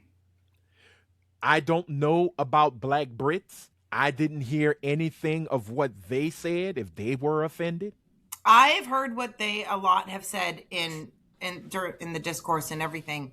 And there's actually causing a problem amongst Black Brits and Black Americans, because Black Brits are really, really, really, really excited that Black Americans are coming after the BAFTAs, going after the BBC. Okay. They say because we have a history of the BBC and the BAFTAs being disrespectful and racist towards Black people. They do not care about Black British people. The problem is a lot of Black Americans are like, we haven't forgotten what the fuck you said about us and about how we have no culture. Now that once we, again, which is part of our culture, we are going after those who are trying to oppress and keep us down. And as a collective voice, this is what we do. We are strong. Mm-hmm. This isn't about you. We are not doing it for you. We are doing it because they came after us. It's not about saving Black Brits. So it's causing some discourse. And I think what it is it could be that the Black Brits are saying, hey, look, you see what we've been going through. Okay, now those who aren't from the Great Britain, now they got a taste. It's kind of like with us when we talk about what a lot of folks who come from overseas and, like, why y'all complain so much? And then they get a taste of it. I think that's what it is. But here's the thing. We have content creators that specifically part of their platform is to talk shit about Black Americans. And now they're like, oh, Black Americans are saving us. And it's like, Black Americans are like, we're not doing it for you. no one's being saved because the BBC didn't even edit the shit. No, Maybe they they're have seeing the now. response because I Oh. guess historically, Black Brits are not strong in their voice the way Black Americans are. We circle. There's been a rift. That's why a lot of people don't really deal with Cynthia Erivo as they do, because the way she talked about Black Americans, and it's always this diaspora. That's the word. Diaspora wars amongst us, where it's Black this or Black that, and it's USA versus everybody else, and it's always this thing, but it's mainly more so because we get looked at as the redheaded stepchild that got sent to have this better life, and it's like, wait, we all got enslaved and pushed to these places, whether you ended up in the UK, whether you ended up in South America, or all these different places. We all were sent to a different place, and instead of championing and being there for one another, it's I'm better than you because, or I have more culture than you because, or I can speak. A lot of the Brits, let's back up. A lot of the Brits are from African nations, and they were never enslaved by the Europeans. But they were owned by the Europeans. They were, but they think that they're different and better than us because they were never enslaved. You know what? That video you sent us, the one with the Haitian woman asking the Black podcast man, "Oh, are you a dirty Black American?" And she's a Haitian woman, and she's got baby hair popping. She's got her hair. You would never know. The she difference. Dressed like Yeah. And she's like, "You don't have culture. You're a dirty Black American." But that is a consistent sentiment. And what the problem I have is, one, it is known all throughout the world that Black Americans do not stay silent for long. We just don't. And our voice is strong. And we may not agree on a personal level, but we do agree as a community. You're not going to kill us. You're not just going to keep us down. We're not going to stand for it.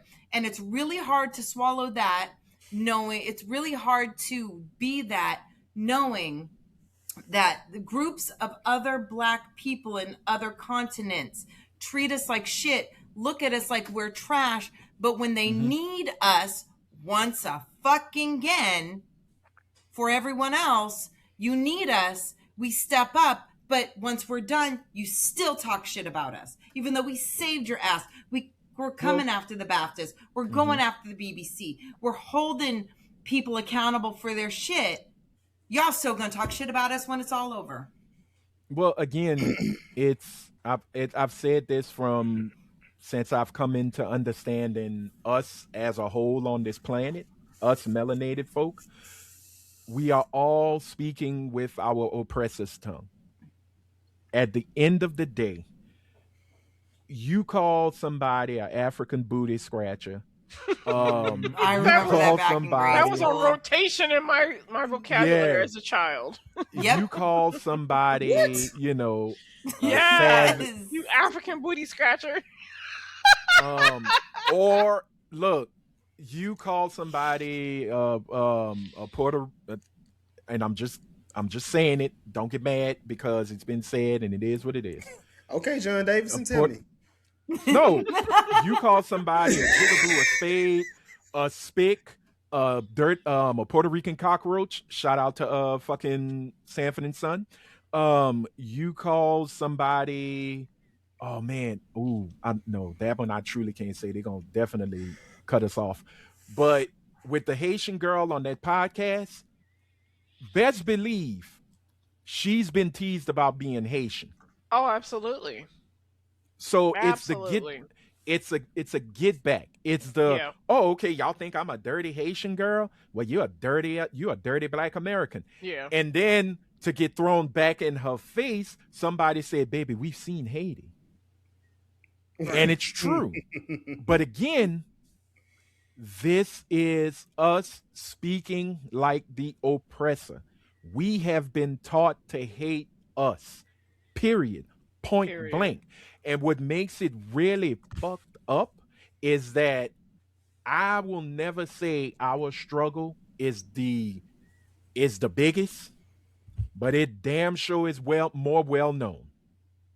Because we at a won't certain let it point, die. Well, but at a certain point where our Haitian cousins fought and broke Napoleon to the point where he Mhm. had to sell the Louisiana territory to break even, America continued to piss on them because, yes, there were American revolts happening before the Haitian Revolution, but the Haitian Revolution is the one that stuck. Mm-hmm. But Right. they've continued to pay the cost for it. And with this girl showing who Literally, she is, literally, yeah, because they still paying, they still paying. but she's also another victim of speaking with the oppressor's tongue because we have been pit I get it. against each other. Period. I understand why. I'm just saying I get why. I Mhm. understand you're absolutely 110% correct. That is what I say all the time. My only problem is it has to stop at some point. I Some get point, yeah. what the problem is, but it needs to fucking stop, and it needs to stop now. We are not the dregs of society worldwide simply because the oppressor says black people are the lowest of the low. Y'all gotta Mhm. stop looking at us like that because you benefit off of us in so many ways. The diaspora wars will stop when you stop hating Black Americans for being resilient and for forging our own way through a country that wanted us dead. If they couldn't utilize us, they wanted us dead. Bottom line, they didn't want us to exist, and we rose above that. Stop treating us like shit. And we'll be more than happy to welcome you into our arms at any time. But you can't tell us to love you and then spit on us. I'll use this and thank you, Britt, because this goes perfectly. My grandmother used to say, "You can't come into another man's house and talk shit about his home." And when you think you could come in and talk shit about his home and then try to take over that home, that man has every right to beat your ass or kill you and kick you out Mm-hmm. of that home. So, Absolutely. whether you are from the motherland, a cousin land, or another land, Or the when other you land. come here, respect the house you're coming into Mhm. because the folks who have been here have put their blood on this soil in order for you to make a living here. Mm-hmm. And to the folks who felt like it was just easy to say, the Kai Sinets, I forgot what that little British girl was who said we didn't have no culture because somebody said who eats beans and toast. I mean, look, I'm like Master P said, I'm from the ghetto, grew up on eggs and rice. We had sugar sandwiches. We had mayonnaise sandwiches. You ate what you needed to eat to survive in the situation. Had what you had to eat. You had to eat what you had to eat. And them check when them food stamp thing come now. Luckily, both my parents work, but still, when you belittle a Food person, stamps. ain't nothing wrong with them brown dollars. Um, Shit, I was when shamed as hell in the store with them damn oh coupons. yeah, they shame you, No, but I was shamed. They didn't shame me, but I was shamed yeah, as hell with the book the actual book. yeah, the food Thank God they coupon. came with the That cards. book was legit. I Hey loved man, it. I used to walk around saying, "Oh, look at the Monopoly money," because my mama would get it from somebody else because she'd sell the Mm-hmm. books. Mm-hmm. But again, you can't shame people who have found pride in the things that are shameful. Right. It's very Right. hard to do. You understand? So when you come from that other continent and then you start talking about lazy Americans, lazy, I have the shirt, but it is true. They stereotyped us lazy after we stopped working for free. Right.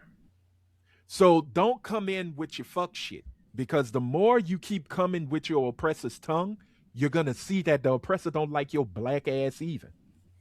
You serve a No, and purpose. you will see that everybody wants to say the N word, no matter if they have Exactly. Tourette's, if they have the whiteness, if they have the Asianness, if they have the Hispanicness, they want Hmm. to say the N word. Everybody wants to say it. Now, I will say, for those black content creators who do suffer from Tourette syndrome, I was appreciative that they did stand up for the situation. What's that brother who does? I think he's known as I am 6'7". 6 or 7, yeah. Yeah, I love his content because Yeah, me he too. is future if future played basketball. But I didn't know he had He Tourette's. had Tourette's, yeah. I didn't know that And either because he controls it. Right. Or he has it under control, should I True. say. And he's like, when I was younger, yeah, I was calling my mama a bitch, pussy, this, that, and the other, blah, blah, blah, blah. And he didn't mean it. He didn't mean it. So I do appreciate and that young lady who was showing her, like, look, I How'd have she ticks. go, Jason? What did she do, Jason? You ain't gonna put him on blast. But again, I appreciate that because they know the situation better than I could have. I was upset on the word and what the word brings and the mouth it came out of. And the fact that the British Broadcasting Corporation was like, oh, we didn't really understand it. We didn't hear it. And you have a whole group of people saying they said it. You had a studio and Warner Brothers saying, take that shit out, please. That's what it was. I think WB came up and said, hey. WB told them, take it out. Mm-hmm. And that's when we were making jokes on the in the discourse. That's why I put the little Kendrick, no, nigga. That was the BAFTA saying we ain't doing it. But again, they're the group that holds the awards. The BBC is the network that showed the awards. Their responsibility is to go to Michael B. Jordan and to Delroy Lindo and say, hey, we are so sorry. Now, John Davis, he walked out. He left. He knew what he was saying, They put a microphone. He says they specifically put a microphone right in front of him on purpose. He had a microphone during the presentation? Yes. I didn't see that. I heard that, but I didn't read it. But I did see that there was a microphone. I read it. I read it in an article. Okay, because it still sounded distant when you hear it. It sounded but like somebody yelled it out. Shouted it out. It sounded like Will Smith talking to Chris Rock. That's what it sounded like. Right. I'm just telling you in the article that's where it came out that he said, I said other slurs. They put a microphone right in front of me, and he said what the slurs were. And that's when that shit came out that, oh, shit, because they acted like this is the only thing that happened. And they couldn't control it, and it was too bad. But I did want to say that John is British. Is he British? Yes, he's British. Okay. We forget, I forgot how white British people see black British people. Mm-hmm. I'm not going to say he's racist, but I am going to say that he, as far as his apology is concerned, that's probably the best that could get out of his ass because he deals with white colonialism like nobody's business. He more than likely may not see himself as racist, but he still operates. And in that apology, he never addressed the situation. So I'm not going to say the motherfucker's racist. I'm not going to say he's not. I'm saying he's racist because if that word was not in your vocabulary, it wouldn't have been something that you could have blurted out. He didn't yell darkies. He didn't yell they anything don't say else. darkies. He can't call them pollies because they're not from the island. He couldn't call them, Pakis because they ain't from Pakistan. I'm sure they have a million other slurs for black people because believe me, every country has a million slurs for black people. He picked a very specific word. Right, but most British blacks. Right, but most British slurs come from the country that black folks originate from those lands. Now, pollywog, I'm still kind of confused with that one because that's what they used to call Caribbean people. Isn't that a small frog? That's a baby frog. Yeah, but how does that equate to black? They used to call them wogs and pollies and things like that. So again. I like I said, racism towards black people is so inventive, but yet so stale at the same time because it just rehashes the same thing. But again, Mos Def told us years ago on black on both sides, there's a world nigger law. There is a world nigger law, and that word, even when we as a people said, you know what, drop the ER, put an A so we can make it like a term of endearment.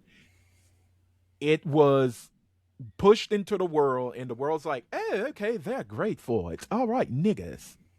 And it's like, whoa. No. Do we like Kendrick? No, nigga. It's not the way it's supposed to be. Because I guess within that, would we even talk about this hadn't it been for that?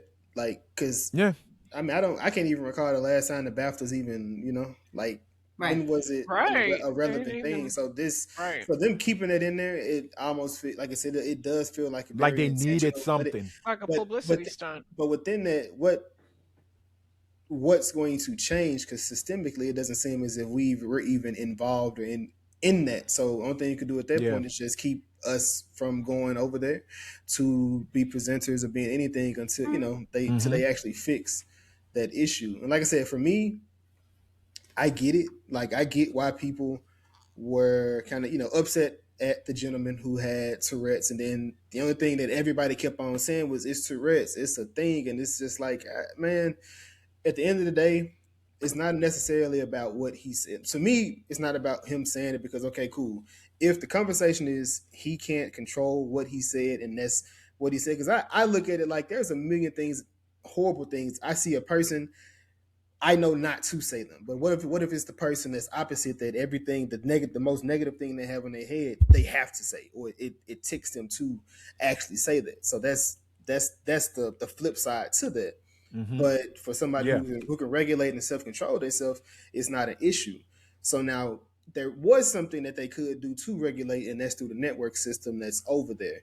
And like I said, you hear people speaking, and you see what's my Idris Dempson? He was in a movie called Farming, where they send black kids to white Oh, homes. Damson Idris. Yeah, that's the Idris Dempson Idris. They send black kids to Mm-hmm. white homes, and they raise them as white people over there. So then he thinks he a Oh, neo-Nazi you know that's based on over a true there. story, right? That's why I said That's over about there. What's it Adabisi. called? I'm not saying it's called Farming. farming, but they send Farming? black kids get adopted by white people and raised as neo Mm-hmm. Nazis, and they go against black people, and they really think Yeah. they're Well, white, his right? family, his family was from Africa. They They sold they them. was they sold them basically. Yeah, They yeah. they got a white family to raise the child while they go through the rigmaroles of school and everything, and they would come back for him. But that is old boy's true story. The one that played Adabisi in Oz. That's his story. He was a neo-Nazi. He was he was a skinhead. He was a skinhead back in the UK. Yep.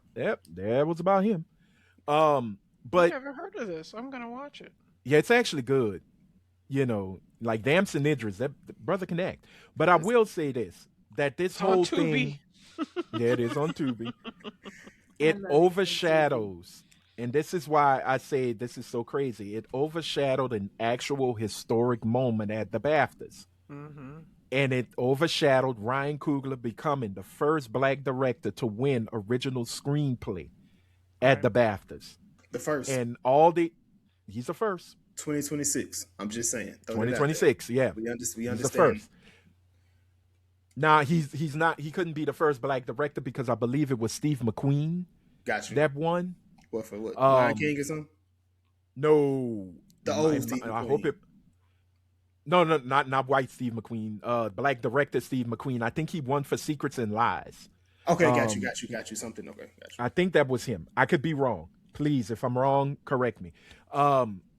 But yeah, that got overshadowed by this situation, and it is fucking sad. So, congratulations to Ryan Coogler for making history. Sinners did well. It's still doing well. Still got them 16 nominations. They did well at the NAACP Awards, Image Awards. So props to 13. them. 13. I mean, look, This he's on a roll. It's when I look at stuff like that, when you get one Mhm. person that's sweet, I mean, because we know last year Sinners was a The movie. cultural movement. It was a cultural movement. Uh-huh. It was a thing throughout the world. So then you get something like that to these shows, and you have. I feel like there's a lot of great actors and actors that was there, and it's just like I felt as if they also showed up in whatever they may have been doing, but it's just like, Mhm. yeah, nah, this ain't your year, dog. Try again, try again. All this, Well, it almost feel like right. like overcompensation, but at the same time, I do feel as if it was warranted Mhm. in some instances because I do think that Right. like Chase Infinity was a great actress in her film, but she keeps getting beat out by Miles in most Oh, okay. when it comes to the Black awards, Yeah. So Well, and we shall see. Like they said, the BAFTAs is one thing, the Golden Globes is one thing, the Emmys is one thing, but it's the Oscars that count. Yeah, And I hate, I'm not say hate to say it that way, but that's how it's set up. It's always these are the things that lead up to you hopefully getting the most cherished award, which is the Oscars. Um, and we will see because this is the month. because I think because it's in 3 weeks. it is of the 15th, whatever. I think the 15th. Yeah, 15th. Yeah. Because Oh, I the think Eyes in of the March. God because damn. I think in at the BAFTAs, the leading actor was the guy from the Spanish movie. Uh, Okay. he was, and they said they don't know who's going to win that award because every award show a different leading actor, a different lead. I think leading actress has kind of been kind of consistent, Yeah. but the leading actor has been different in each show, depending on the show that you go to. So Okay. it's gonna be, and also the supporting role has been different as Mm-hmm. well. So we don't know. So it's gonna be really a Yeah. toss up. It's gonna be interesting to see who walks away. Right now, I guarantee you. Oh, go ahead. I'm sorry. Go I'm ahead. gonna say right now, like I said, Sinners is looking the best, but Mm-hmm. um, that one battle after another, I really think they really trying to champion that Black Kink film right now. Yeah, they really trying to Yeah, but champion that, and it's fucked up because I don't want to say it like that because like I said, you do got Chase mm-hmm. Infinity in that film, you do have Tiana Taylor in that, you got Regina Hall, and you don't want to take away from what they did, but they are, well, they just, I mean, they're complicated black women, but they're empty black women when you really just look at it. Like if you was to compare them to the women from Sinners, they look Mm-hmm. it's just a completely different look. Even if they are complicated, there's a different feeling to the women in Sinners as opposed to the women in One Battle After Another. I'll be honest with you. I think Tiana Taylor's best performance to this to date Don't is say 1,001. I yes. haven't seen it yet, but it's on my list. I just What haven't is it I, Don't I, called? say, a I was gonna say, thousand don't and say one. coming to America too, please. No, never no, no, seen it. girl, A stop that. thousand and No, one. a She's thousand and one. a single mother trying to A single figure out mother. life for her kid with her son. Oh. Yeah, it is a strong performance, and I didn't know she could act. She could really act, It but seems as I'll if be damned, boy. it Woo, seems as she if is. she's rebranding into an actress. Yes. Just a lot of the things that she's doing, and she has that And I movie. Mm-hmm. love that for She has her. that movie She's where she's gonna doing direct. well, Where man. she got Storm Reed gonna be the lead in the movie that she her first Okay. You directorial debut. think about where she's come from because the first time I saw her, and correct me if I have the actress wrong, Byron from Tyler Perry. No, that was her. That was her. That was her. That Right. was her. Okay. But think of where she's come from, like how far she's come, and I'm so proud of her. Yeah, yeah, and I remember from Sweet 16, but I'm younger though, so I okay. remember from watching See, I just knew. Sweet 16. I feel bad because I just thought she was just one of them Rich kind kids. of rich kids, like black socialites, kind of like a what's her name, Kim Harvey. Kardashian. Oh, my bad. No, no, Oh, no, no, no, Lori no. Harvey. Like Lori Yeah. Harvey at first, and then it was my cousin and say, "No, she sings, right?" And I'm like, "Oh, I didn't know that." Mhm. And she's like, "Well, I don't have any because I think at the time when I was introduced to her, I don't think her album had dropped, or it was about to drop, but she played a song that she did. I'm like, oh man, I like it, and then I just started to follow her, and I was like, damn, yeah, she's got it. She is definitely Yeah, white people think she came out of nowhere. We've been knowing her. yeah. I mean, she's So black. It happens. yeah. So we gonna have to put a pin in it because we got to start wrapping up. I know everybody got things to do, so we want to hear how you feel about this situation with the whole BAFTAs, Tourette's, diaspora wars. Just let us know in the comments, and we will read it in a future episode. So with that being said, ladies and gentlemen, we haven't done it in a while. Stop. Do it. Do We, it. we have not done it in a while, but we got to take a quick little walk down. Hopefully it plays. If not, oh well. We definitely have to go to the Her-Tep Corner because it is time, ladies and gentlemen. You know why? Do the knowledge, nigga. And ladies and gentlemen, you give Britt a topic, and in 3 minutes or less, she can tie it to white supremacy. So, Britt, what do we have for this week on Her-Tep Corner? I would like to tie some white liberalism to white supremacy, because y'all seem to fucking forget that you still live off of white supremacy and you benefit from it. What is going on with ICE? What happened at the BAFTAs? I am seeing a lot of white liberals who are feeling really, really, really fucking comfortable going into Threads and Twitter and Instagram and TikTok and telling Black people how they should feel about certain things, what they should be doing.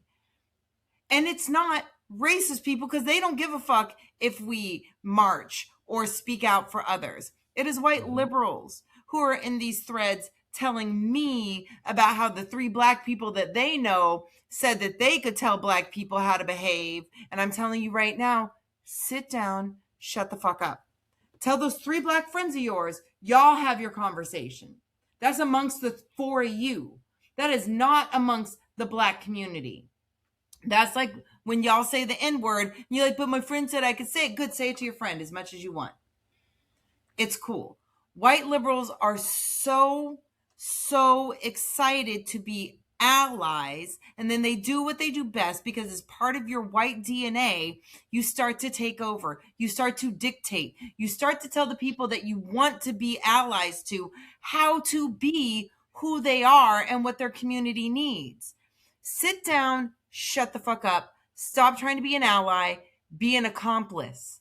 That means you're putting yourself in the same harm that we are. And by doing that, you are not centralizing yourself in the situation. You are allowing yourself to be a victim for our safety. Until you're willing to fucking do that, don't tell us, just don't. Just quiet. Don't enter the conversation. Stop it. It's an ugly look, and it's bringing out the white supremacy in you. Y'all need to stop for a minute, you fucking liberals, and deconstruct your shit. Look at your motivations. Ask yourselves, is what I'm doing or what I'm about to say based on my ego and my whiteness, or is it the correct thing to do in the situation that benefits the marginalized group that I'm standing up for? Because if it isn't, then you're doing it for yourself, because you have a fucking savior complex. I will give racist white people one leg up over you fucking liberals. They know who the fuck they are. They know they're racist. That's why they can say the N-word with their whole chest. You hide behind your racism in a way that doesn't make you feel bad about yourselves. And I'm sick of the shit. Nobody has time right now for your bullshit. Nobody has time to train you and teach you and raise you motherfuckers into decent human beings. Do it on your fucking own. Shut up. Stop telling marginalized groups how to think and how to fucking feel. Because I swear to God, if I run across you motherfuckers, I'm gonna just beat you with whatever's available. I swear. I don't care if it's a fucking dog. I don't care if it's a fucking shoe. Yeah. Shut the fuck up. Yeah. So that was my Her-Tep Corner message moment. That's right. You gonna pick up a dog and beat him with it? No, she gonna not my dog. The dog gonna bite you in the ass. All right, y'all. So that was Her-Tep Corner, where Britt Williams, our resident Her-Tepian, queen of the Her-Teps herself, basically tell y'all to do the knowledge, nigga. And please do it well. And also, before we get to the question of the pod, if you're watching this and you're living in Texas, please go and exercise the right to vote this Tuesday. Well, by the time this drops, I hope you went out and vote in the primary between James Tallarico and Jasmine Crockett. Hopefully you voted for Jasmine Crockett by the time this airs. She is the representative for the Democrats in the Senate race. But if not, nope. There is no if. when she becomes it, make Yeah, sure she's you leading go in the back. polls by double digits. Okay, well, that is great. We want to make sure that the polls tell the truth in the voting booth. So we hope that when this episode drops, she will be the Democratic nominee for the U.S. Senate of the state of Texas. Um, for when elections hit in the midterm. So fingers crossed. Get out there, vote. Because if it's not important to vote, they wouldn't be trying to take your rights to vote to begin with. And if you want to get Greg Abbott out, he said that if Jasmine Crockett wins, he's going to walk away from politics. And He can't somebody walk said, away. look at Jasmine Crockett. She has done what Jesus did. She has made a never mind. A cripple man walk? Yep. Well, we'll see. We shall see. Now, before we go, it is time for that question of the pod, given so beautifully by that lovely ray of sunshine. Yes. What do we got this week? Okay, it's a fun one this week. We're gonna calm down with some fun stuff. All Okay. right. If you could bring back one TV show that was canceled, Mhm. which one would you bring back? We're going to go around the Ooh. room. We're going to start with our guest today, Jason. There was a show on Netflix cut after one season. I think it's called The Devil and His Bastard Son. Oh, yeah. I've not heard of this. Yes, It's actually good. It I was would good? recommend to Is watch it still on Netflix? It is. I believe it is. I'm gonna check it out, but it's similar to it's like a dark Harry Potter, but the lead is a black man. Ooh, The Devil and His Bastard. I'm adding it to my list. I hate how Netflix just don't even give something 2 seasons. Tyler Perry should have wrote on it. Now you Bastard see, that Son. would be Okay, something. I added it to my list. Okay, Anthony. Oh man, this Sophie's choice. Damn. You gotta pick one. Just one. I gotta pick one. Oh, could it be?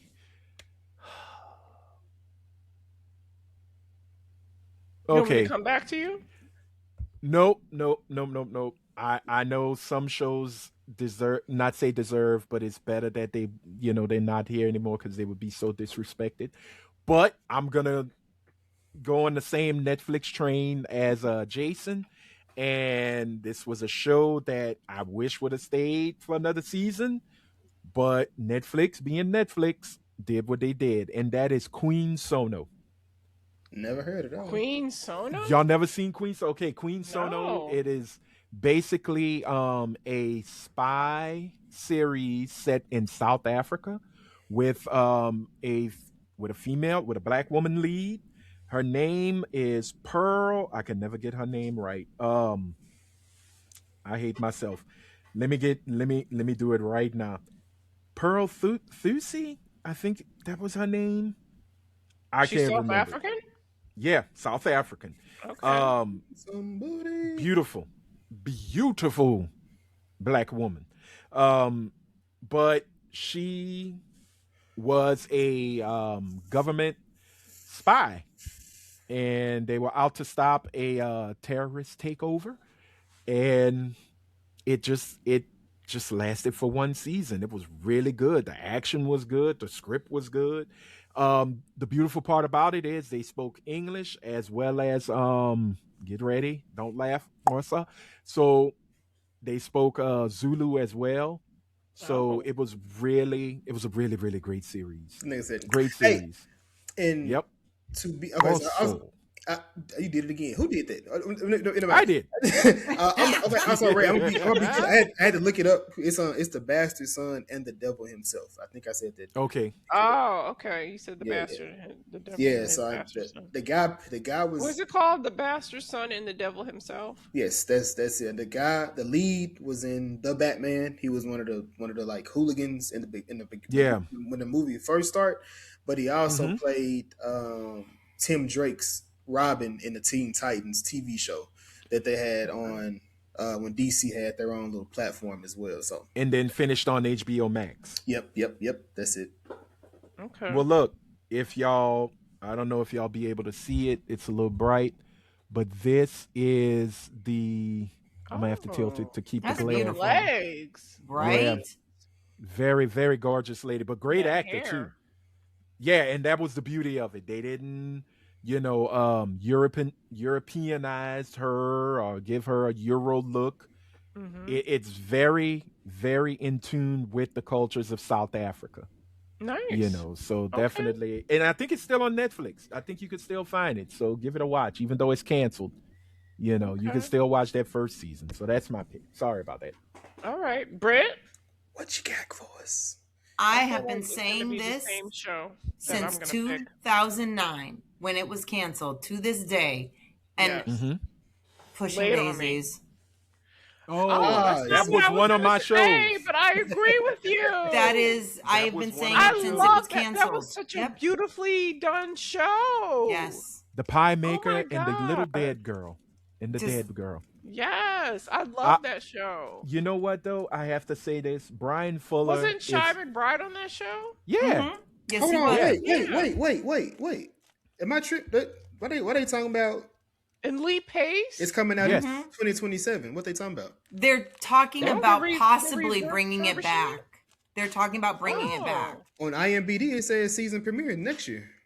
Really? Oh. looked it Wow. You might want to look into That's it what's because that's what it's saying. Oh, a they season gonna have 3 the same pitch is people? in development. Okay. So, okay, It so. may, all right. it may get your wish. Well, what they That'd did, be awesome. Brian Fuller signed off on a comic book that did season 3 because he left the show. That's one thing that Brian Fuller does a lot. He creates these great shows and then he walks away from them. Pushing Daisies, Dead Like Me, Hannibal. I love Dead Like Me. Hannibal was That was so another show I was gonna good. Yeah, he walks away from it. Like he's like, okay, it's made, I'm done. Like, They're no, so this is quirky. like These shows are so quirky and It fun. sounds like Yeah. you know how startup entrepreneurs build a business, then they And then they walk leave. away. Yep. and Yep. they build them another one. Yep. Yeah. I remember Dead Like Me had issues with Showtime. And that's why he stepped. That's why he left. Because it really didn't get a good send off. No, not at all. That the movie was okay, but it just man. The only saving grace on it was Jasmine Guy as Roxy. Callum Blue was really good too, but he, his character, they just lost all faith with it. Yeah. So, but yeah. All right, Raya. Okay. What was your My show? show, I thought Britt was gonna pick this show too, because I know she watched it. The New Kids on the Block Comedy Hour? No. Kid and Play No, Cartoon? No. Oh. Don't Trust the Bee in Apartment 22. Yes! Fuck That's Oh, my yes! fucking wow. show. Yes. It only Yes. had 2 seasons. Yeah. And it's not right. It was so damn good. It was so good. damn I love good. that girl. I love that girl. I love You know what? James Y'all gonna Vanderbeek, hate but you me. could never and bring James it back Vanderbeek now. played May himself. he rest Yep. in peace. Right. Rest in peace. Rest in peace. And he has a new movie about to come out where he's I want to see it. The Gates. with the Gates. He's the killer. It Yeah. appears to be. Let me say that because it could be a subversive thing once you get to the end. Yeah. But yes, him.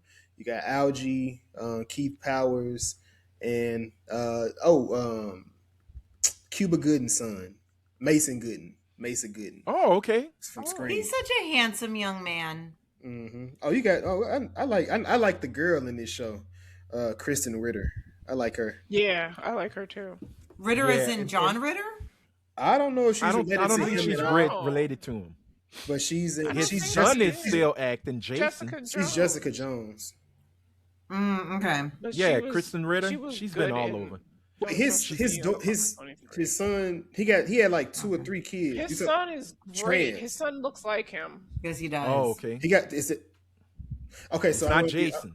I'm It's gonna not be- Jason Ritter. Jason Ritter is his son. One of them is trans. He has a trans kid too. John Ritter? Oh, I didn't know that. I didn't. Neither Oh, did 'cause I. for something put me in his recently. It put me on his page, and I was Uh-huh. just looking at him. And he had like 2 sons and a daughter, but the daughter is now trans.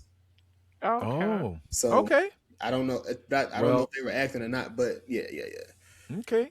Well, we would do talking recommendations, but good Lord, we have gone far beyond for something I say, oh, this is going to be an hour. Helene's not here. We're calling You audibles. got This shouldn't Jason. take long. You got Jason on I the got episode. so we had to go with it. But we are gonna wrap it up and we're gonna call it an episode right here. Ladies and gentlemen, we do want to thank y'all for checking us out. As always, you know what to do. Please, blue thumbs up because blue thumbs are good. Britt, go to hell. Don't do that again. Um, no, Britt, don't go to hell. Just don't do that again. Go to Blue hell, thumbs go up to because hell, blue go to thumbs are hell. blue thumbs are cool. Hit that bell, turn your notifications to all. And if this is your first time watching us, hey, welcome. You are always welcome. Thank you for being a part of our conversation. Please hit that red subscribe button because it'll only take a second. All right. With that being said, Jason, please let folks know where they can find you and your partner in crime, Miss Jazz, on Was It Good Though podcast. Yes, sir. Yes, sir. I appreciate you guys for having me first and foremost. But yes, I am one half of the Was It Good Though podcast. We discuss movies and TV shows. When you see this on Monday, we dropped our Cross episode 5 review.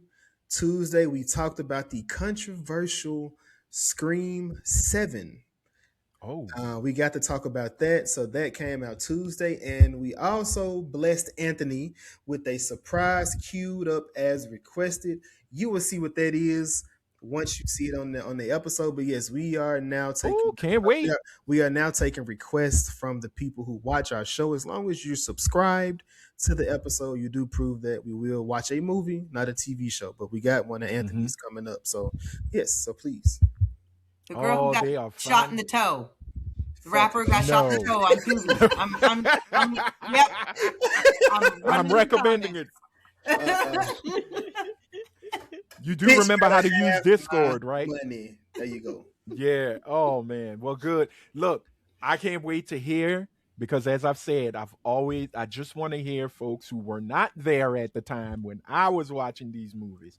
I always like to see how they view it in their own lens, especially in 2026. So, if it is the movie I'm hoping, ooh, I know y'all don't like that. Y'all don't like black trauma, but god damn it, I'm gonna be a happy camper to see y'all wince in pain.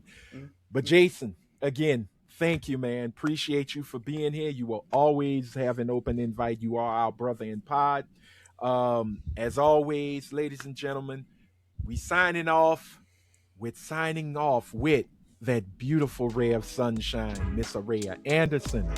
And for that slightly annoyed mixed chick, the progenitor of light-skinned rage, Miss Britt Williams, I am Anthony Sterling saying, if you are out in them streets, please be good. And if you can't be good, be careful. Until next time, bye. Bye. See you later, Nico.